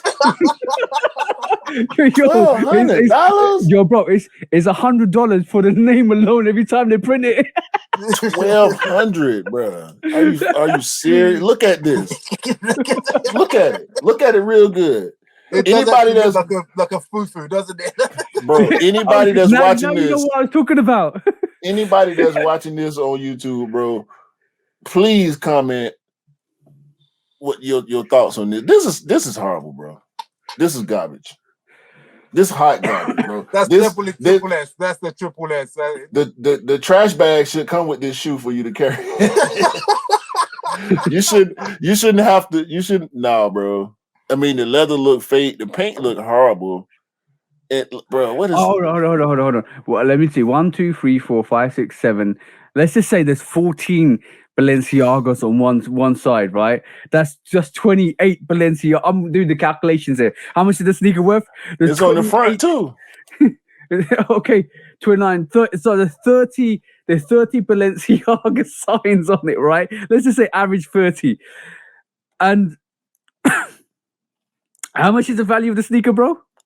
1,200, yeah? $1,150. $1,150.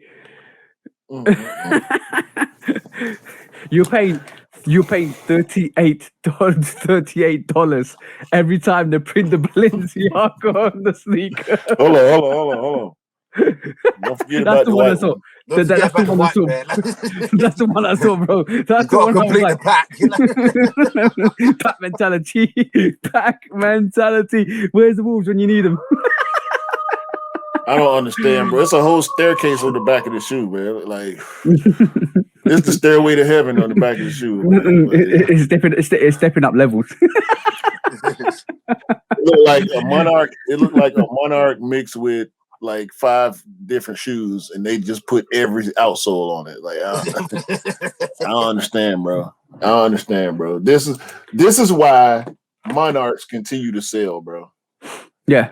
Yep. 100%. I will for sure buy a pair of monarchs before I even consider buying this garbage, bro. That these people try to give us. It's absolute trash bag. It's absolute rubbish. I was dumbfounded. Like imagine me walking past with Zion 2s on, and he's got some like he's got some Balenci Fufus on. Look, and I guarantee you, he felt like he was stunting on you too. He felt like he was stunting on you. You know when you stunt like that, you totally missed the mark, and it's almost like you just stunted on yourself, deep diving into the depths of I bet he thought it was bad because I bet he saw you looking at them thinking he likes my shoes. It clearly didn't see the expression on my face.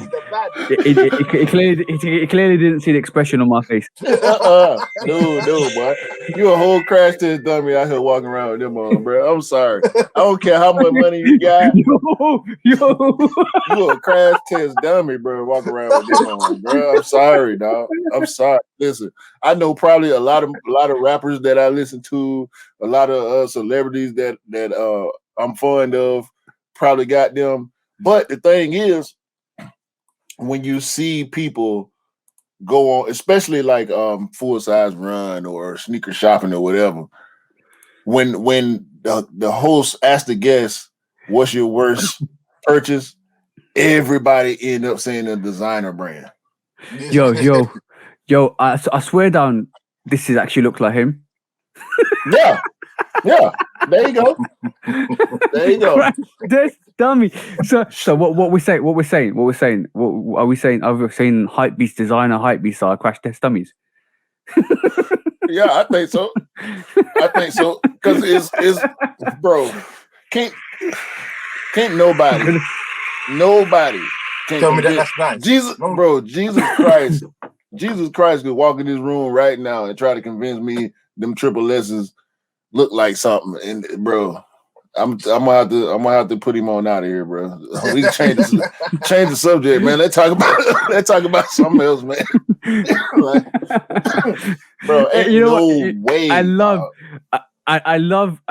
that the fact this is the concrete jungle. I love the fact that when you go out to the wilderness, you see all types of things. You see the gazelles, you see the lions, you see the tigers, you see the roadkill. Bro, and that definitely is roadkill, bro. Bro, that triple S, it looked like it should be a steel toe work shoe. I wouldn't wear that to work. That's why I go barefoot. Oh my god, bro. That is horrible. I hope I never see those in person. Oh, what are you gonna do when you do see them in person? Because you are gonna see them in person, bro. Because if you live, I was surprised. I did not know they did some this kind of tomfoolery on a Balenciaga Triple S and basically released it to the public. I literally thought this was a knockoff Market Street Balenciaga that came out from like a $50 pre-made UA shop in the marketplace, and somebody thought, yo, I think there's a dope. I'm gonna claim them for real things, and then you realize when you get home and Q shows you this is a real pair, you're like, oh bro, my god, oh okay, bro. I thought the trash bag was a hoax or a troll or something, but I went to the website and there it was. So You could, you know, for the same price, you can get a Union 1. Imagine that. You can get for the same price, you can get Dornbecker 5. And you imagine that for the same price, you can get a lot of sneakers. You could get some really dope sneakers. You can get probably 2 or 3 really dope sneakers. Yeah. Imagine that. You can buy 2 pairs of Chicagos right now. Imagine that you can actually get like 10 pairs of Zion 2s. No, actually, no, it's not 10. I think it's about 7 pairs. But imagine that. Imagine that. I don't have to. Luckily, I don't have to. I ain't chasing that type of status, bro. And I don't understand why that shoe even got the hype that it has. It's just ridiculous, horrible. Yeah. All right, back on you, Del. So, what are you? What was your first Jordan pickup? The Fearless, Patent Fearless. That was my first Jordan 1 pickup. Yeah, the UNC Chachai, yeah. Yeah. What the pattern version? This one. Yeah. So, what we doing? What we doing for the rest of the year then? We going Midnight Navy? Nah.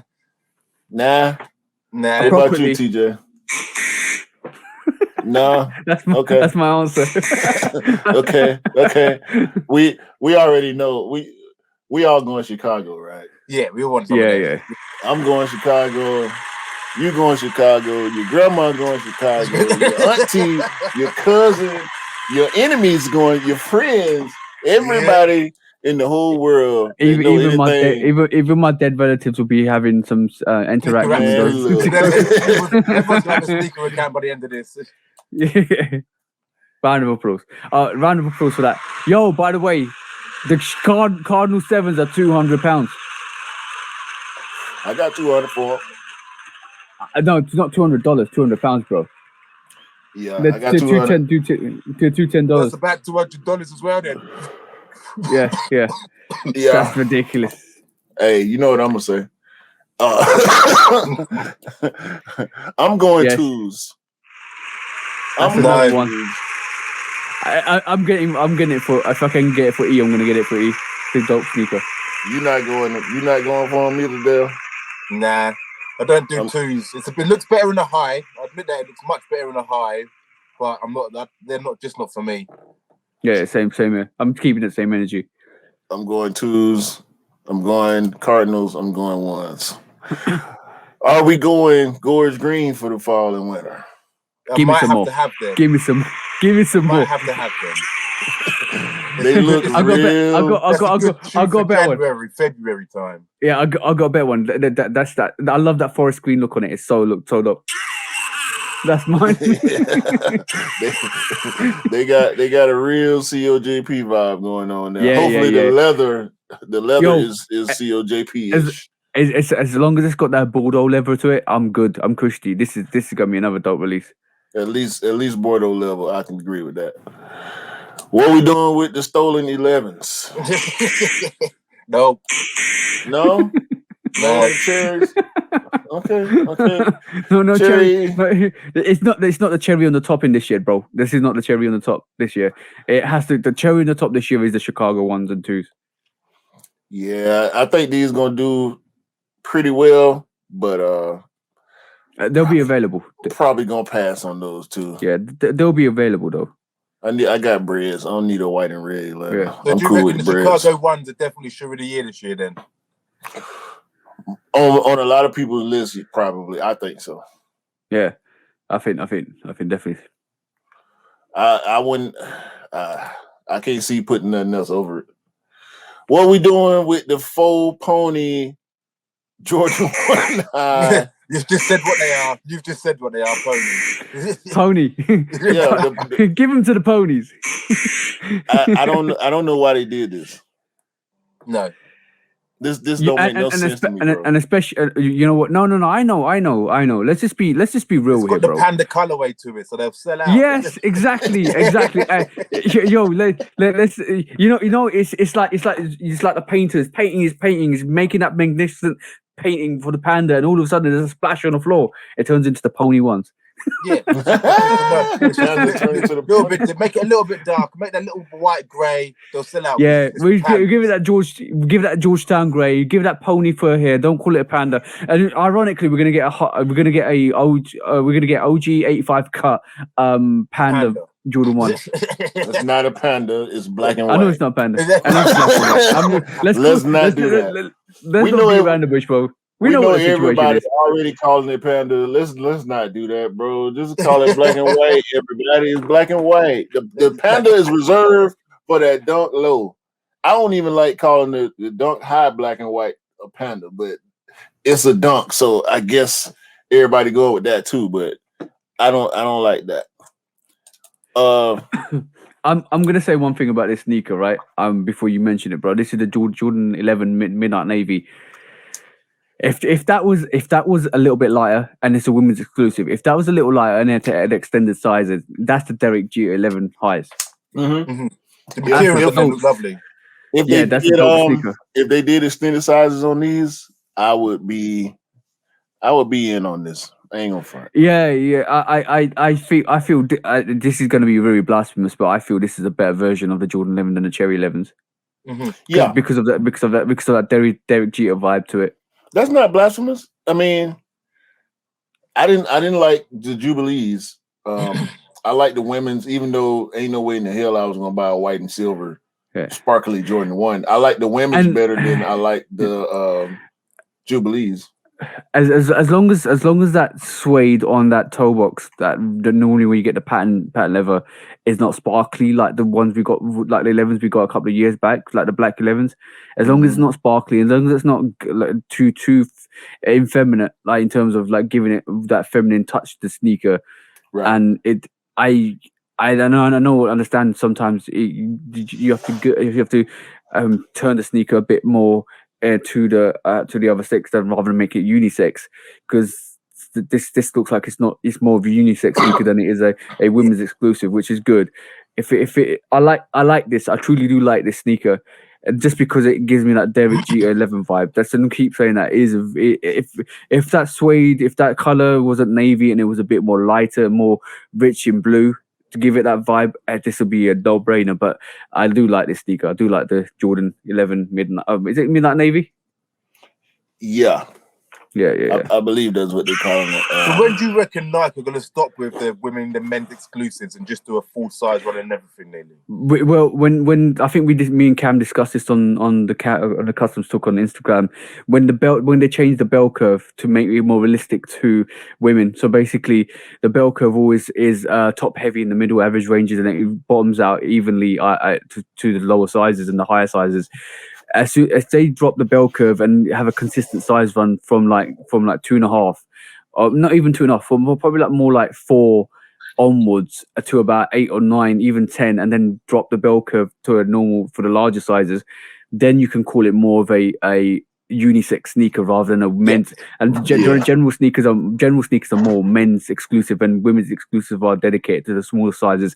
So if you can infuse a regular release for men's release and the women's exclusive release together, merge the bell curves together, or merge the charts together, that's the perfect unisex sneaker release. It seems like only collabs are getting extended sizes now too. Yeah. For a while. I don't even. Why? What is this? This is not. No, this is not a work boot. That looks like a steel toe cap work boot. Yeah, bro. This look like some Walmart Shaq fake Jordan 9s. Yeah. Like this colorway is horrible, bro. Yeah, they should. And then gray lace. Y'all thought gray lace was gonna make it better? Get that out of here. Fire Red 9 is a no-go. Metallic Silver 6. See, I like those. Not for me. If I didn't have DMPs, I might be in on them. I'm gonna say the same thing. I've got electric greens, DMPs, infrareds, and I don't think I need a silver. I if that was UNC, I would have got it. But I just what they're gonna release next, a bronze variation of the dark black. I don't know. They Is it will. gonna be? Of course it was. Like it'll be like the silver bullets, gold bullets, and bronze bullets. Well, they'll have the triple black ones, not the whole black. Yeah. The thing is, I like it. And if I didn't, like you said, if I didn't have the DMPs, it would be like, yeah, I'll definitely get this. But I don't think I need it. I like it. They calling it chrome, metallic silver, whatever you want to call it. And these, I don't know why. I don't know why they did this. Y'all just gave us playoffs. Y'all just gave us royalties. We just got the university gold a couple years ago. Is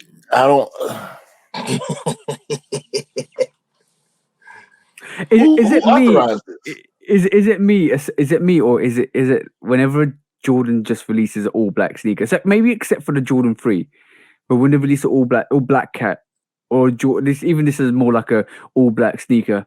This is the same vein as the winterized 12s. The winterized 12s are all black. Yeah. So what's the difference? What's the difference between that and this? Like, except for the fact that it's got a little bit of hints of yellow on it. Also, do you remember they was calling them reverse taxi at the time? Yeah. The all black with a little bit of white and a little bit of gold. Yeah. It's way too similar, dog. Yeah. I'm good on it. The materials look good though. It looked like an all leather. It look a little wavy, look a little plush, but this colorway they could have kept. Yeah. No. This is giving me all black Air Force mentality, if I'm honest. That's an extra material sneaker. So they had extra materials and they thought, what can we do? Yeah, man. And once you get past the Chicagos and the Cardinals and a couple of the Gorge Greens, this is how you end up looking when you're looking at that winter lineup, bro. You end up with a pretty dumb look on your face. Yeah. I give them 4. I give them, I give them a 5 out of 10 on that lineup. Really? Yeah. I mean, the Chicago. When I think about it, the Chicago is the 1s and 2s are making up most of that score. Yeah. Mm-hmm. So I give them a 5 out of 10 just for the lineup, top to bottom. I forgot to mention also, like, there's rumors of what you haven't included. I would give it more like a 6.5. You know why? Because what we haven't included on there is the Amamania 12s, because I'm still 50-50 on the Amamania 4s are supposed to be re-releasing. Apparently, I don't know if they'll release this year or next year. Then we got the DJ Khaled 5s, and that's a huge release. So we still got pairs that are floating rumored to come out in November time, December time. Some might get pushed back into next year. So I still feel like this more like a 6.5 release, because if you talk about what we just seen, 5, but then if you include a bit of sprinkling of the Amamanias and the DJ Khaled 5s, which I think a lot of people are going to try and get. I know all 3 of us will probably end up trying to get those DJ Khaled 5s, especially those peach pairs. Well, so I think that's more that props it up to maybe 6.5. It's definitely the era of collaborations now, then, isn't it? Really. Yep. Definitely. Yeah. It's always the case now. Like, this blame is solely put upon Kanye West and his ridiculous quote of jump over Jumpman, and Jumpman just slapped back, like, just literally imagine it's a bouncy ball, right? But then the second bounce has got no ending to it because it just keeps dropping. Slap, get back. Get back to where you was. He hasn't returned yet. Okay. So let's mention one more quick story, and then we mention a big one. And and I think this episode we're going to call straight for the neck, because this is a very good segment coming up as well. So I'm going to share the screen and show you something quickly before we move on to that.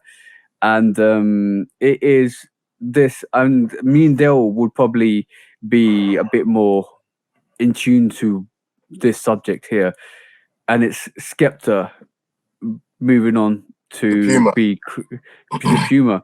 Yo, and like, I'm gonna get your opinion, and I'm gonna basically analyze this from a strategic point of view. Because what do you feel about like Skepta going to Puma?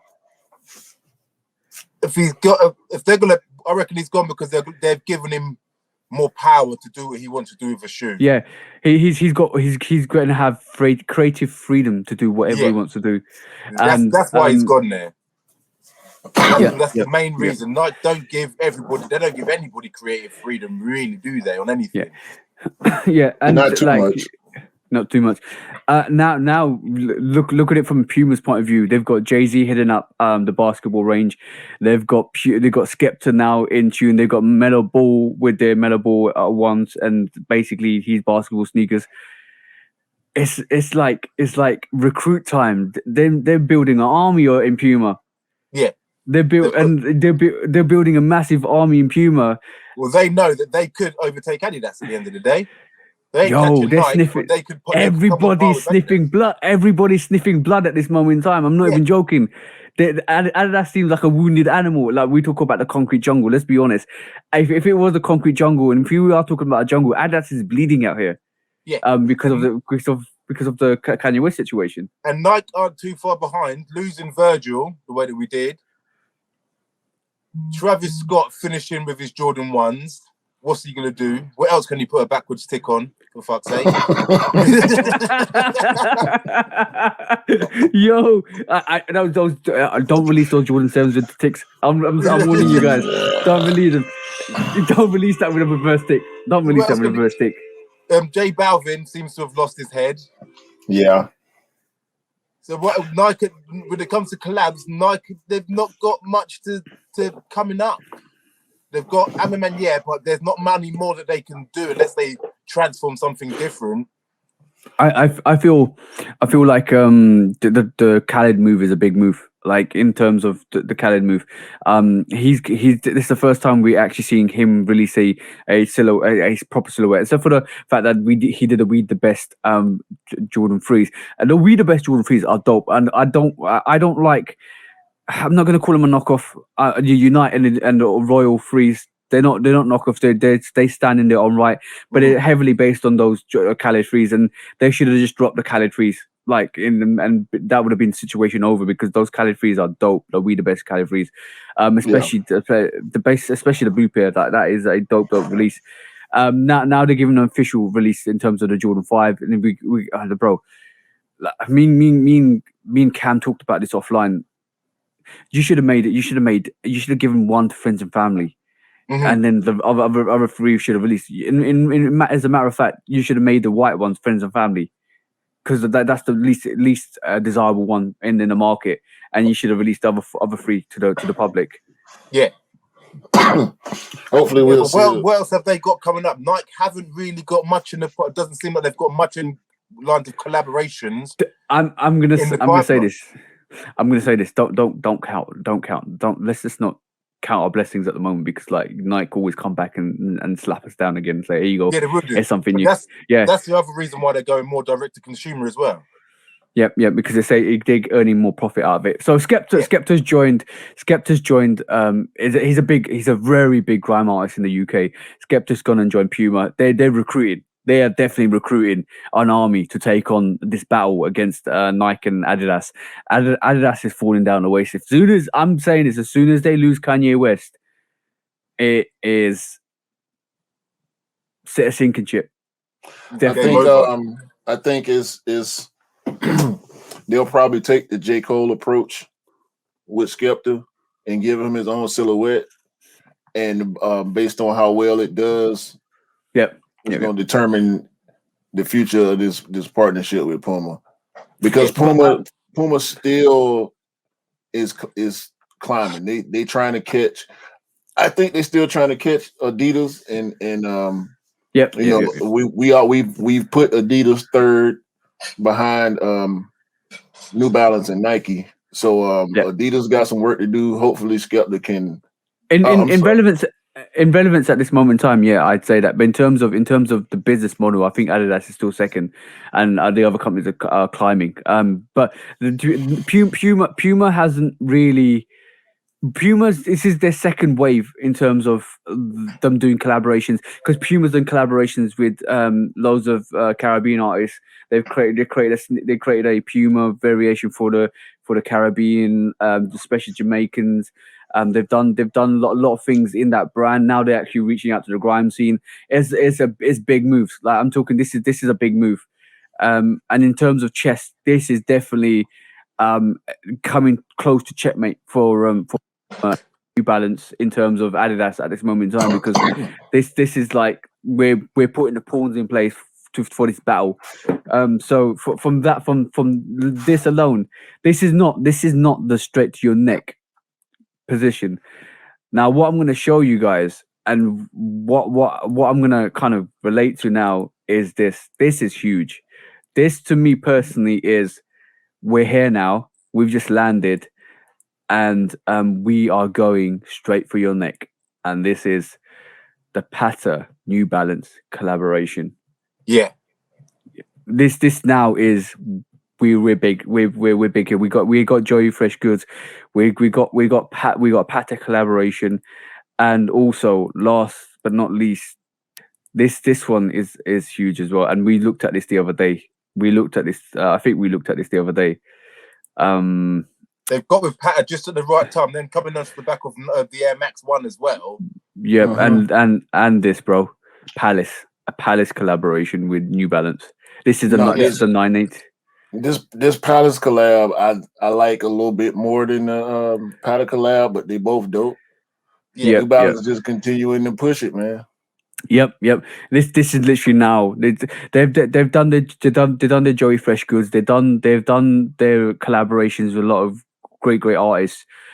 Now we're going corporate brand, and this is like we. And you know what the funny thing is, Adidas can't do this. No, they can't get them names in. They've got Sean Weatherspoon, and what has he done? Yeah, they got the Bapes, but then.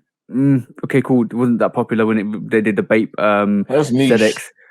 Yeah, Bape people will want that, but Bape ain't turning the heads in the populace. You know what I'm saying? But in the space of a couple of weeks, there's two announcements. We're getting a Palace and a Pata collaboration with New Balance. This is huge, bro. This potentially, if this carries on, this could tip in the favor of New Balance. And a lot of people are really talking about New Balance being second in relevance, and I agree with that. They're in terms of relevance to the sneaker game. Yeah, they're coming in second to Nike. But in terms of business model, they're ramping it up. They're going straight for they're smelling that blood, and they're going straight for the neck at this moment in time. And it shows that the brand are more likely to go with New Balance at the minute than they are with Adidas, because and you know, when I said the other day, well, when I said earlier in this podcast, when my missus reached out to me at 2 a.m. in the morning and showed me a sneaker, and she was like, "This is dope. I really like this. This is the sneaker she was talking about, bro. This model of the 9060, it's dope." And it's got me wondering whether I should pick up a pair of these. This is absolutely dope for full time. And bro, who really knew about 9060s before the Joy Fresh Goods collaboration? Yeah, I haven't seen this colorway. I saw a midnight navy colorway. Yeah, I'm about to show you that now as well, because that midnight navy colorway. And you know what? I'm starting to get more used to the 9060 back angle, because basically the back angle, as I said, it looked a bit odd. This is what you're talking about, yeah? Yeah, that's dope. That's so dope. That hoof looking back angle, I'm kind of getting used to a bit more. I think this is dope, bro. Like 100% dope. Like I truly You know believe what? the Looking 90. at that, some reason that reminds me of an Hirachi. Yeah. I can see that. I can slightly see that. But bro, that 9060 might be my first. Not the actual colorway. That Joey Freshgood 9060 might be my first New Balance. No word of a lie. I'm the more I see it, it's not because I'm hyped over it. And it's not because I'm coming through to New Balance from a hypebeast angle. I love the Joey Freshgood 9060. And I think it's such a beautiful colorway. And just for that, I'm going to try and pull it up on screen. But I truly believe New Balance are on something. Like definitely they're on proper smoke at the moment. Yeah. Look at that, bro. Absolutely gorgeous. Yeah, you have me getting into the New Balance shop every time I come down there. Like, come on, let's go in there, let's have a look. I'm just intrigued to see what they've got. But like you know what I mean from the back angle. I'm a bit dubious about the back angle because it does look like cow hooves. See what I'm saying? This looks like a shock. Looks like the Nike shock from the back. Yeah, you're right. But bro, such a gorgeous colorway. I think this might be my first New Balance. If I'm honest, I might actually try and get this by the end of the year. It's such a gorgeous actual sneaker. My personal opinion. Are they sitting or do you have to resell? It's probably a sneaker I probably have to get for resale because it's all sold out. But yeah, I think New Balance is on smoke, bro. They're not even big capping. They've got the shotgun out and they're aiming at Adidas and taking them to the grave. We'll see. They sure enough doing everything they need to do to get there. Yeah, bro, collaboration after collaboration. New silhouettes, 580, 9060, 99, 991, 992, 993s, everything, bro. Yeah. They are swinging and hitting home runs nearly every time they release a sneaker. Even like from the 550 to the 650s now. Like what a dope! Like I think the 650 is a bit too far for me, but like that basketball range of the 650. It's still dope. I think it's still dope. Yeah. See what I'm saying? Yeah. Straight for the neck, bro. Straight for the neck. New Balance ain't playing. You ain't even seeing the shells. You're seeing the smoke from the shotgun. They didn't hit you already. Yeah, that's how shocked you are at the moment. You waiting on them to aim. They didn't fire it from the hip and hit you already. You don't even know it. Yeah. But yeah, it's very interesting. Puma gearing up. New Balance are already geared up and smashing it out. I'm worried for Adidas, bro. I'm worried for the three stripes. Very much so. That's it, because Kanye's gone. He's basically gone already. What are they going to do? Because that's half their market there. And take the laces off the minivan. We know what they're gonna do. Take the laces off the minivan. We got like one more little subject we're gonna touch on quickly, and then what I'm gonna do is I'm gonna basically try and I'm gonna go in a bit more with you, Del, and then we go and take it to what we normally take it to at the end of the show. But what do you think? What do you think of this? Is this big cap? Is this the Carhartt Eminem Nike SBs, bro? Believe it when I see it. Yeah, there you go. There you go. I think this is a thing, and I think this is always going to be a thing. What Eminem does goes to Nike, includes Carhartt, and makes it friends and family, and says thank you for the pairs. Gets his pairs and then does yeah. that. When's okay? But you know what? When's the last time Nike released an Eminem sneaker? The twos. Yeah. So just get his pairs the same way he did with the ones for the Super Bowl last year. Yeah, the freeze were dope. The freeze were dope. Yeah, that's right. The personalized touch, the 5A freeze were dope. But they're definitely dope. Like, I'm gonna say this. Like, I'm gonna turn the switch and play devil's advocate, because we just talked about Nike haven't got much coming up from artists, and if anyhow they do the Eminem collaboration and release it to the public, we just been slapped back down to earth. Just like is he still relevant to get the hype? I think it's gonna be huge, bro. I do, like, think about how just based on the Eminem 4s, just based on all the Eminem 5 we saw last year, and it's ironic. It's really ironic that we see Eminem with the freeze, and instantly everybody's loving them crazily. Was that more of the older heads rather than youngers? I think it's the older heads as well. Yeah. I think it's more the older heads. Will it generate the hype like a Travis Scott did? Because that's across the board. I think it's a niche, but if they market it correctly, I think they will kind of hit this out the park. I'm gonna bring a pair of sneakers that I think, if it coincides with a new album coming out for him or something, then it might hit a bit further. Yeah, I'm gonna say this. Remember when Godzilla released, right? And the What the Fours was sitting, and then everybody saw the Eminem wearing What the Fours, and then they kind of sold out, and now they're hitting like 400, 500, like 400 minimum.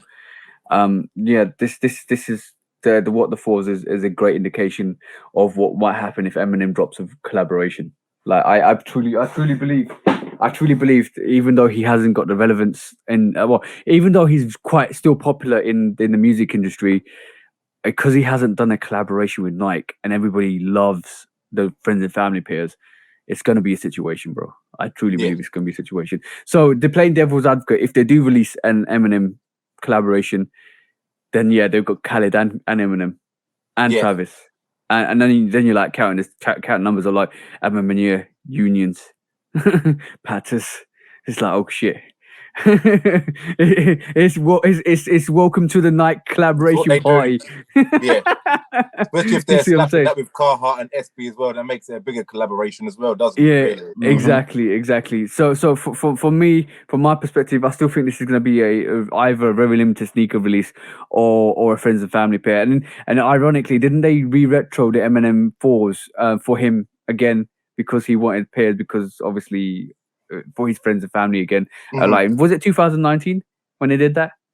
And there was rumor that they might drop the Eminem 4s, and all of a sudden it was just like either a raffle or a friends and family limited release again, because he needed some pairs again. This friends and family stuff, bro. I just wish we didn't see it. Nah, because we're the ones paying for their stuff. They should honor us. Where's my pairs? Right. Yo, I wish we didn't see it until after the fact, like finding out about, even with the Khaled 5s. I mean, it turned out we will get a release of the Khaled 5s, but every time I see something like this, bro, I just have I'll believe it when I see it mentality. Yeah. You said that on countless times as well, but and sometimes you've just come back. You've been right. And sometimes you're like, oh shit, I was wrong. And this is I was wrong about the airships. The I'm my ear airship. I was wrong about the Khaled 5s, but most. So are we on the Khaled 5s? Are we getting all the colorways, or are the good color, the best colorways, friends and family? We're supposed to get 2 colorways. That's the latest. The peach and the white. Yeah. So we'll see. I mean, but by the way, talking about friends and family, right? Cam was utterly. By the way, shout out to the bro Cam. Shout out to Love Kicks. Love for Kicks. By the way, he shared this with me the other day. He's like, isn't it a pity that this is a friends and family pair? Like the Jordan 1 low is a friends and family pair. The Rui Hachimura Jordan 1 Crane PEs, like sheesh. Yo, damn, Rui been putting out some heat, man. Yeah, between him and Zion, they need to do more with retros. Yep. Giving Rui the 8 and giving Zion the 1 low. Like they really need to do more with retros for real. Yo, with these NBA players, because they come. It seems like sometimes they come up with better ideas than the artists and the brands do. You know what's really dope with that? The 36 dope, but one is a friends and family. It's not coming out to the public. The fact that it touches his heritage as well is so dope. Do that. Such a by the way, and they just played Washington and Golden State just played 2 games in Japan, and Rui was going off, bro. Yeah, he back 100%, bro. Rui Hachimura is gonna be a problem in the NBA this year if he's have you seen Zion, bro? Zion's gonna be a problem as well this year. Yo, I'm gonna say this. I've got the Jordan 8 Rui Hachimura, and it's one of the best sneaker releases this year, hands down for me personally. Such a dope sneaker, such a dope collaboration. Well, signature sneaker for Rui. And this comes back into it as well. This Jordan 1 and Jordan 36. But when we talking about Zion Jordan 1 low, Voodoo, yeah. Oh, bro. How dope is that sneaker? How dope is this sneaker, bro? Like, I can't fathom like the fact that they got the Zion 2 and then they just converted it into the Jordan 1 low. Oh, damn. I think they made slap me with a stick and call me stupid. I think Zion requested a pair and leaked it on purpose, and then they went into full production. I don't think it's going to be a lot of parodies either. No, there's not. And like, let's just be honest, that is a dope gum, bro. Everybody that loves the gum soles, you got gum sole Jordan 1s. That's going to be a problem. That's going to be a big problem, bro. It's gonna be less of those than there were the Voodoo Zion 2s. I'm gonna keep the same energy that I kept with this when I said it initially in the live. I prefer these over the Travis Scott 1 lows. I prefer the. Even though I'm not a low guy. More designs got into them. Yep. And the concept of the design, the fact that they took it from the Zion 2s and put it back onto the Jordan 1 low. I love this sneaker. I love the concept of the sneaker. And keep the same energy. Like, I think the Travis Scott 1 low is overplayed. It's very common. Everybody wants it. Everybody wants it or wears it. It's all right, cool. If I'm just going to be honest, with the Jordan Zion 2 Voodoos, I get more attention. I probably will get more attention on that than anybody that's wearing the Travis Scott low, because it's just everybody knows the Travis Scott 1 low. I don't know, man. I just hope they release enough pairs for me to get one. That's all I'm saying. 100%. Look, like it is a goal. I know it's not for everybody. Let's just be honest. I know it's not for everybody. If you respect the sneaker and understand the design concept and where it came from, and it's a very New Orleans dedicated sneaker. Definitely. Yeah, it's lovely. I won't get it because it's a low, but it's really nice. Yeah. I think it's fantastic. I just think it's absolutely fantastic. It's great release. Definitely great release. But yes, it's nearly that time. It's definitely nearly that time. Let's do it. Let's do it. When resale is too high. Damn resellers. Order. When hype beats go too far. These damn hype beasts. Order in the court. Order. When the back door opens. Guilty. It's time for order in the court. The sneaker court of public Guilty. opinion.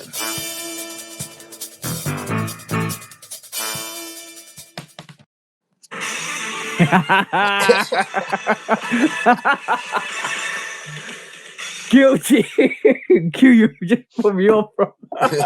What have you got, bro?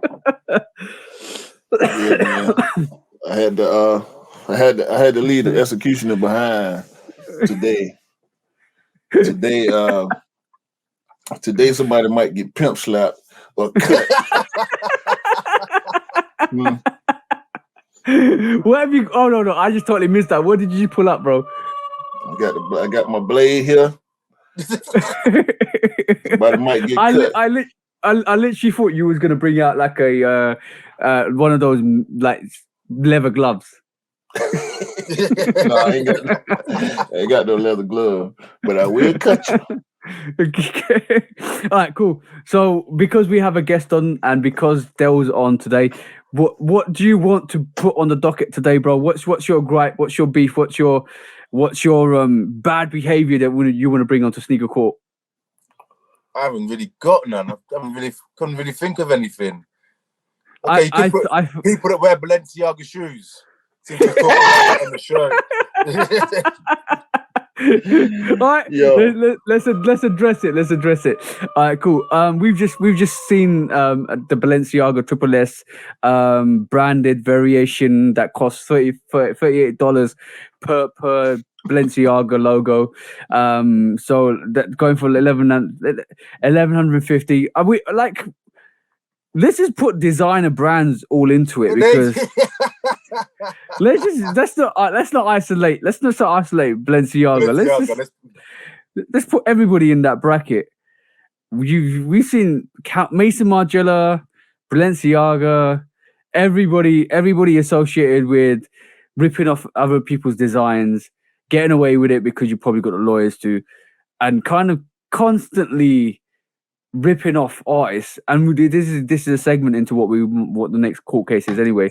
Ripping into segments and then just saying we can do it because we want to do it, and then basically release it to the public for overvalued price. There's been cases where people have claimed and said that you're ripping off poor people. Like even we saw a gimmick of the bottle cap slippers. And it was like supposed to be like a Balenciaga kind of variation. Shoelace earrings. The cum drop A6 Mason Margielas. With all the Balenciaga things that they look like them canvas booty things that are all torn up like you're homeless. How can they be trying to sell them to people? That's Margiela with the fake Chuck Taylors that. Yeah, they ran over 13 times and let the dog chew on them, and they let the kids take them outside and play in the dirt, and then charge you what 1,500 quid for them, something like that. In actual fact, people have claimed you're basically culture vultures. People have claimed that you take ideas you take stuff from the homeless and you market it and overinflate it and make it a release that basically comes out to the public for oversaturation. But people say you're so out of touch that you kind of mock people, normal living day people or normal people out there that are struggling. So in retrospect, that's very bad behavior. The fact that some of the releases have been really questionable over the years.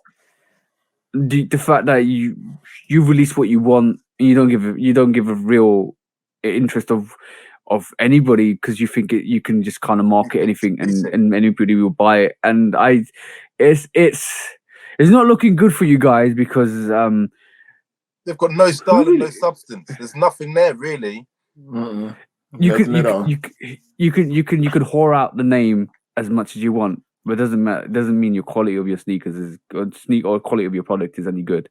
Let's just put it that way. Trash bag, absolute disgraceful. And on that note, guys, let's call it what it is. Leave it for the rich and brainless people. Guilty. And just kind of just stay away from the urban scene. That's it. Please. Because honestly, when's the last time any of us bought a designer sneaker? I'm looking Dior. I'm talking Dior, Mason Margiela, Balenciaga, Louis Vuitton. But even like the Starfish one that came out recently is based on the Birkin bag. And it's like I know what the brands are trying to do. They're trying to infuse some of the high end stuff into their products. Like the Dior ones was a massive thing. So in retrospect, yeah, I understand what you're trying to do. You're trying to merge the urban scene into the high end scene, but that's not working. Just leave it where it is. Because the prices are just ridiculous. Yeah. But it's just ridiculous. So Q, give him the little cutties.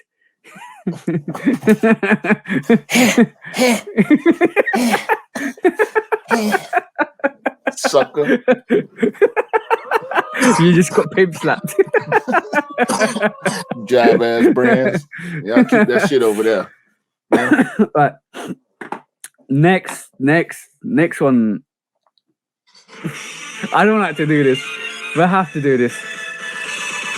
I have to. I can't. It's not in me to just stay quiet and not talk about this, because you have to discuss these situations when they come up. You have to discuss the fact that I didn't want to talk about Adidas this week in this light. And unfortunately, we're talking about Adidas this week in this light because sometimes they do stuff like this. And when we talk about last week, we talked about how Adidas have lost creativity. Adidas don't have anything up their sleeve. Adidas are doing some craziness. They're trying to go after Kanye. They're doing this and that. Do you know what that is, Dale? No. This is Adidas's take on a custom work from Donny, the daybook, where he does drip kind of customs. Yeah. So Adidas decided that they will just take somebody else's artwork and put it on their sneakers without consent, and just basically call it theirs. Yep, pretty much. Yeah. Show us the evidence, please. So obviously this is the sneaker in question. This is the drip effect in question. As you can see, they've got it on their campus. This is Donny's work, and as you can see, heels are much better, by the way. And he's been doing it for how long? Yeah, he's been doing this since 2015, I think. He actually 2017. Adidas hired him to do a custom for them. Yeah. For something that was going on. I can't remember exactly what it was, but Adidas has now turned around without a shout out, without a official collaboration. They have bitten his drip designs and put it on their shoe. And 2018. Okay, he did the custom for them, and This ain't cool, bro. I'm calling cap. You've just come in and taken somebody else's work and called it as your own. And yeah, so he did this custom in 2018, the white custom, and then obviously looks like Adidas has basically taken it directly and said, "Okay, we're going to use it, and we don't care." So we talked about Adidas not having creativity last week. We talked about Adidas losing ideas. We talked about a lot of Adidas about what they're doing. We also talked about situations where Adidas have been accused of taking other people's intellectual property, i.e. Kanye West. And it feels like the same vein where they're out of touch, unrealistic, they don't know what they're doing, taking ideas. And this actually is what it's called, stealing ideas. And it's a bad image, bro. It's a bad image because it's literally you're literally being called what you are at the moment. Stealing concepts, stealing ideas, stealing intellectual property, stealing a lot. You deserve whatever's coming to you if you're doing stuff like this. And look, 100%. shout out to Donny for his great work. Like, you know, y'all, everybody know I'm not an Adidas guy, but these shoes that he designed are dope. I can't deny that. And shout out to him again for actually attacking Adidas on this. Yeah, I think I don't know if he has an actual case in court, but for sure he should try for it if it's there. forget about court. What's more important at this moment in point, and you can go to court. We don't hear what happens in court. Let's be honest. We don't hear what happens with all the court cases against Nike and Adidas. We don't hear because they get settled. We don't hear the court cases. We only hear the major ones with Kanye West. This is directly taking intellectual property and ideas from a person. Donnie's probably very popular, but in the court, in realistic terms, he's probably not got the finances to go up against a big brand like Adidas. But in realistic terms, and this is why I say Adidas is whatever is coming to them. In realistic terms, right, is when in a court of public opinion, in the court of the public eye, this is not a good image for Adidas. No. This is reinforcing what Kanye's been saying about them constantly. This is reinforcing what people think about them at this moment in time. Very backwards, very uninventive, very not with the realistic times, very not in touch with the sneaker culture. This is really bad for them. This is really bad for them. This will deter people from wanting to work with them as well, because they're just think they're still their ideas too. They're shooting themselves in their foot. Yes, sir. Yes, absolutely. I wouldn't listen if you're coming from the bottom and you got a lot to gain from the situation. People going jump on it, but I think this closes the window of who they can work with, who is going to be willing. Somebody that's already popular and somebody that's already making noise on their own will probably be less likely to work with them because of this situation. And like we talked about how Kanye is a pioneer of being the first person to do it, and like this is why I say it's good that situation when Kanye is highlighted for anybody that's trying to work with big brands, that's trying to work with a Nike or an Adidas or a Puma or a New Balance or any other company out there, even Reebok. If you try even smaller companies, if you're trying to work with them, make sure your contract's correct. Make sure you got all the I's dotted and the T's crossed and big, because it's going to be that situation where you need to make sure your property is not ripped off by these big brands or by these brands, because they will look to, like, let's be honest. We know the situation with if you're a young artist coming through and your big break is Nike, they are going to try and sign you to a contract where they can use your intellectual wisdom and property, like they've done. Like, let's be honest, they've done it with Virgil. Like some of the stuff with Virgil is migrated across to different silhouettes. And some of the stuff that they've done with Union's migrated. Some of the stuff that they've done with Amamni is migrated. So like you could understand that, but it's all down in the details and contract. Sometimes you need that big break. Sometimes you need to know you got your foot through the door. But from a brand's sake, Donnie, in 2018, this might have been Donnie's big break. Yeah. Mm-hmm. Now 4 years later, you're ripping off his designs. Yeah. And that's not totally on. And with the thing is, if you had if they had the consent to do it, then that would have been fine. That'd have been fine. You went behind his back and did this bullshit. It's not even as good. You would have been better off giving him a contract and getting him in. Yes. Yep. Most definitely. This bullshit. This is so on that docket. I wanted to raise. I didn't want to go into Adidas. I didn't want to go in. I put hand on heart. I did not want to go in and rip him to shreds this week. Sometimes you got to. I know Marcel's going to be upset because Marcel's coming on next week, which is going to be great because we're going to have that discussion with Adidas about Adidas. But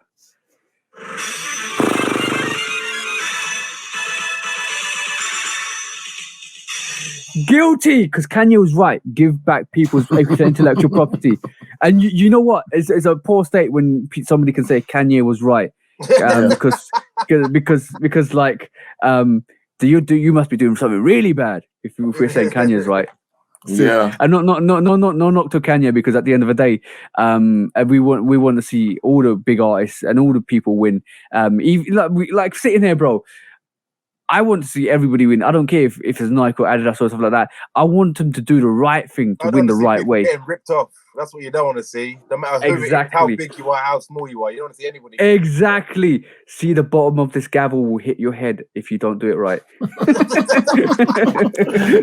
Yeah, man. Like what they doing, bro? I mean, based on everything Kanye said, this making Kanye look more and Look more right about good. them. Yeah, Yes. he looking real good, especially in the eyes of the public. I mean, from what he said initially about the athlete slides to the Yep. Quake, and now this, like, That bro, will only do if it goes to court. That will only do in favors in court because that shows precedent that they've done it before. Yeah. exactly. And you I think know, the only thing that might mess Donnie up is the fact that he did the designs on Adidas shoes. yeah. Now he purchased them, so technically they're his property. The shoe itself is his property, but the designs come from Adidas, so they might try to trip him up with something like that. Yeah, let's see. I'm gonna cast my eye on it very closely. Okay, cool. I'm gonna say one thing. The reason why we do court of public opinion is because it's our opinion, and it's the public's opinion that we gauge every week, and it's what's reported. Sometimes you can have your lawyer fees, and you can go to court, and you can fight this out in court, and Donnie might be found not, Adidas might be found not guilty. That's irrelevant of what happens here. What happens in public influences your sales. What happens in public influences what people think about you. I think that's more important than any court case illegally. Because if you're not winning in the court of public opinion, and you're doing such bad behavior, you might be messing up your bag. You might be doing what StockX going through now, because they haven't got a good reputation. Then nobody wants to. Everybody's stopping to buy against them. Public opinion, word of mouth. You live and die by that, right? And if you haven't got a good opinion, you could be the next dying brand. Let's just put it that way. Yes, sir. When resale is too high. Damn resellers! Order! When hype beats go too far. These damn hype beasts! Order in the court! Order! The back door opens. Guilty! It's time for Order in the court! the sneaker court of public Guilty! opinion.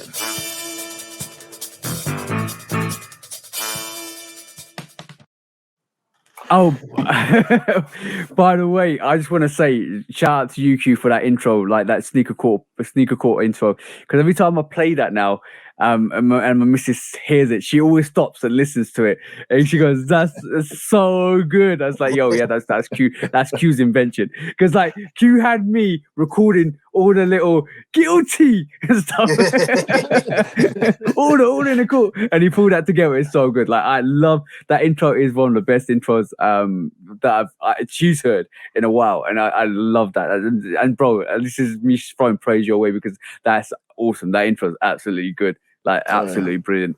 I appreciate it, man. Just trying to add value, with my creative styling. Creative flair. Two little subjects we're going to carry today, and in terms of everything you need to know about Adidas.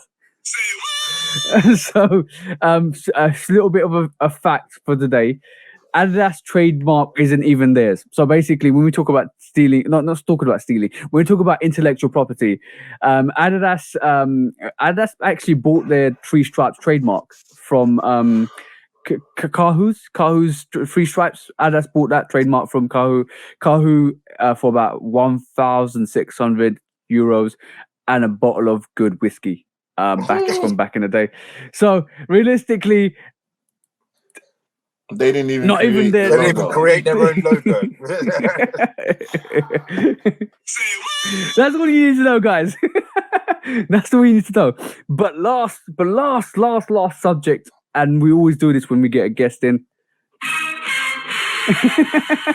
Lose, choose, dump, bro. And we always do this when a guest comes in because basically we like to get the flair of the guests And this is not the reason why it's created this way, because we go into sometimes touching bits and pieces with the guests and talking about their background, but also infusing the subject matters. And this is not because we're not going to get you on only once. We're going to try and get you on more and more. And people, when the more you come on, the more people are going to learn about you. And it's like into this episode's like an introduction to Del today. So like people know you, people know what you're about, and then when you come on more and more, we get to know you. But today, last subject: lose, choose, or dump, bro. So now you got three choices. You're either gonna lose it, which means you lose it for yourself, but everybody else gets it. You're gonna choose it, means everybody gets it, including yourself, or you're gonna dump it out of existence. And we always say three choices when it's a new guest, and it is OGs, hype, or retros.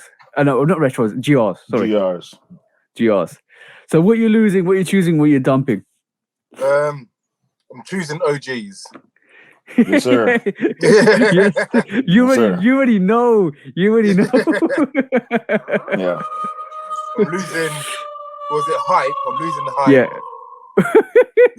You know what's really GRs, and you're choosing OGs. You're losing hype. You're dumping GRs. Yeah. Okay, cool. So you're giving hype sneakers to everybody else except for yourself, and you're dumping just GRs. So in terms of GRs, we're talking about what we're talking about GRs, bro. Anything outside like an OG sneaker. We're talking just non-OG colorways that aren't collabs. That's Lightning what Force. a GR is. Lightning Force, Lightnings, shadow backboards, court purples. There's a lot of, you dumped a lot of UNC 4s, like Tokyo 23, Shanghai. You literally trying to change Dill's opinion, aren't you? No, he already said it. It's hypothetical, bro. Like, lose, choose, or dump. It's a gauge. We already pretty much know where you are, Dale. Like, when it comes to most of us, we all choose OGs. No matter what we lose or dump, the choice is always OGs. And it always makes me and TJ happy. For the majority of the guests, I can't remember. I think it might have been no, it was Miller. It was Miller that chose different. So yeah, for the most part, OG is always that number one choice, bro. And it just warms my heart to hear people choose OGs. The reason why Mr. Miller didn't choose OGs is because he's run through all the OGs already, so he wants to see something, and he's been in the game so long that it's like once you've seen a couple of variations of Chicago ones, you're like, okay, cool. I don't need another Chicago one. Well, especially Cam if you got them. Yeah, especially if you got them. But Cam doesn't. Cam always picks up. Cam can't have enough Chicago ones. Or bread ones. Yeah. So from that perspective, it's good. But the thing is, our opinion on me and Q's opinion on it is that's where it started. Without an OG, you will not without get an OG, you don't get hype. There's no hype without OGs. Mm-mm. And the best analogy is if you don't know the alphabet, you can't learn a language. Exactly. You gotta know where it started. Exactly. You got to go to first principles to actually understand it. So that's actually quite a good chat. I like that. I like that choice, to be honest. Yeah, man. I mean, Shoe Dogs Unite, inform Shoe Botron, man. What the hell did you just say? Voltron, like the Shoe Dog. Yeah. We unite. Everybody that pick OGs, we come together and we form the OG tribe. I know what he's saying is like Shoebots unite. Yeah, I don't know that whole saying. Yeah. OGs unite. Transformers. Yeah, Are you where should be? OG heads, sneaker heads, guys. Yeah, man. So look, this episode, we covered a lot of ground, bro. We learned some things about Dale. I know I learned a lot, especially when it comes to the socks, man. because that's your thing. Like that's the one thing when I see your post and when I see that sock, I ain't even got to look at the name. I know it's Dale. You know what I'm saying? It's a dope Air Max or a dope retro with the socks to match, and I know for a fact that is none other than Delroy. And we appreciate you coming on here, bro, chopping it up with us, giving us some of your inviting me, man. Yeah, bro, all the time, bro. And you will be back. Everybody will be back. We running it back. We trying to run through the whole team and make sure we get everybody on at least one. Then you go back again. Full loop, yeah.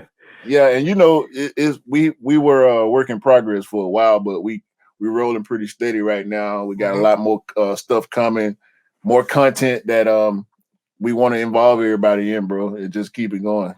Yeah, I think this is the perfect place to announce it. I'm gonna announce it now because I feel like we're gonna be geared up for it. Which I think this our first show is going to be the 12th of October. So we are. This is probably a Shoe Dog exclusive. So at this moment in time, we are going to do a segment every Wednesdays. What is it? What time do we say? 11 p.m. GMT? Do we say? Yeah.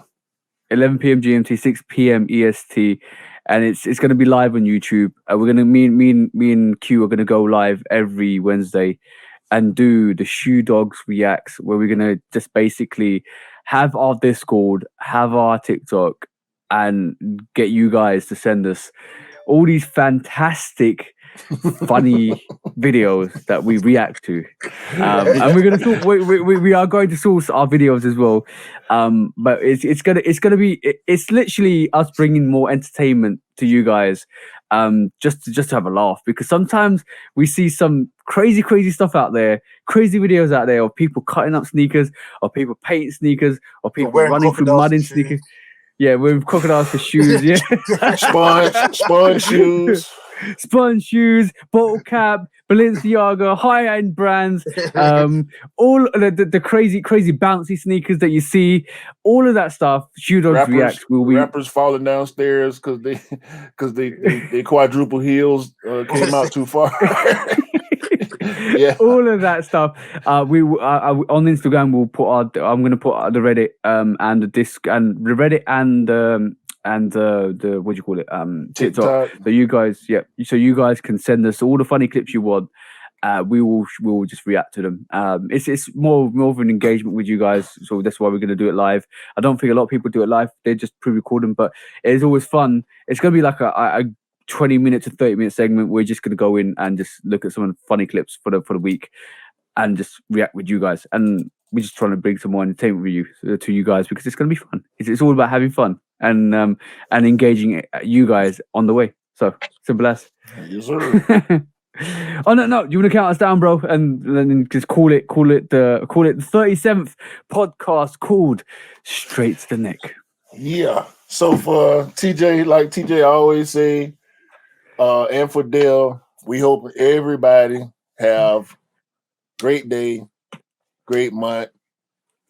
Rock out the end of this year, and hopefully, when you get your Gotham signs, Nike sends you the appropriate sneaker. Okay. So until next time, man. Shoe Dogs. Episode 37, Shoe Dog Podcast. We out here. Shoe Dogs, mount up.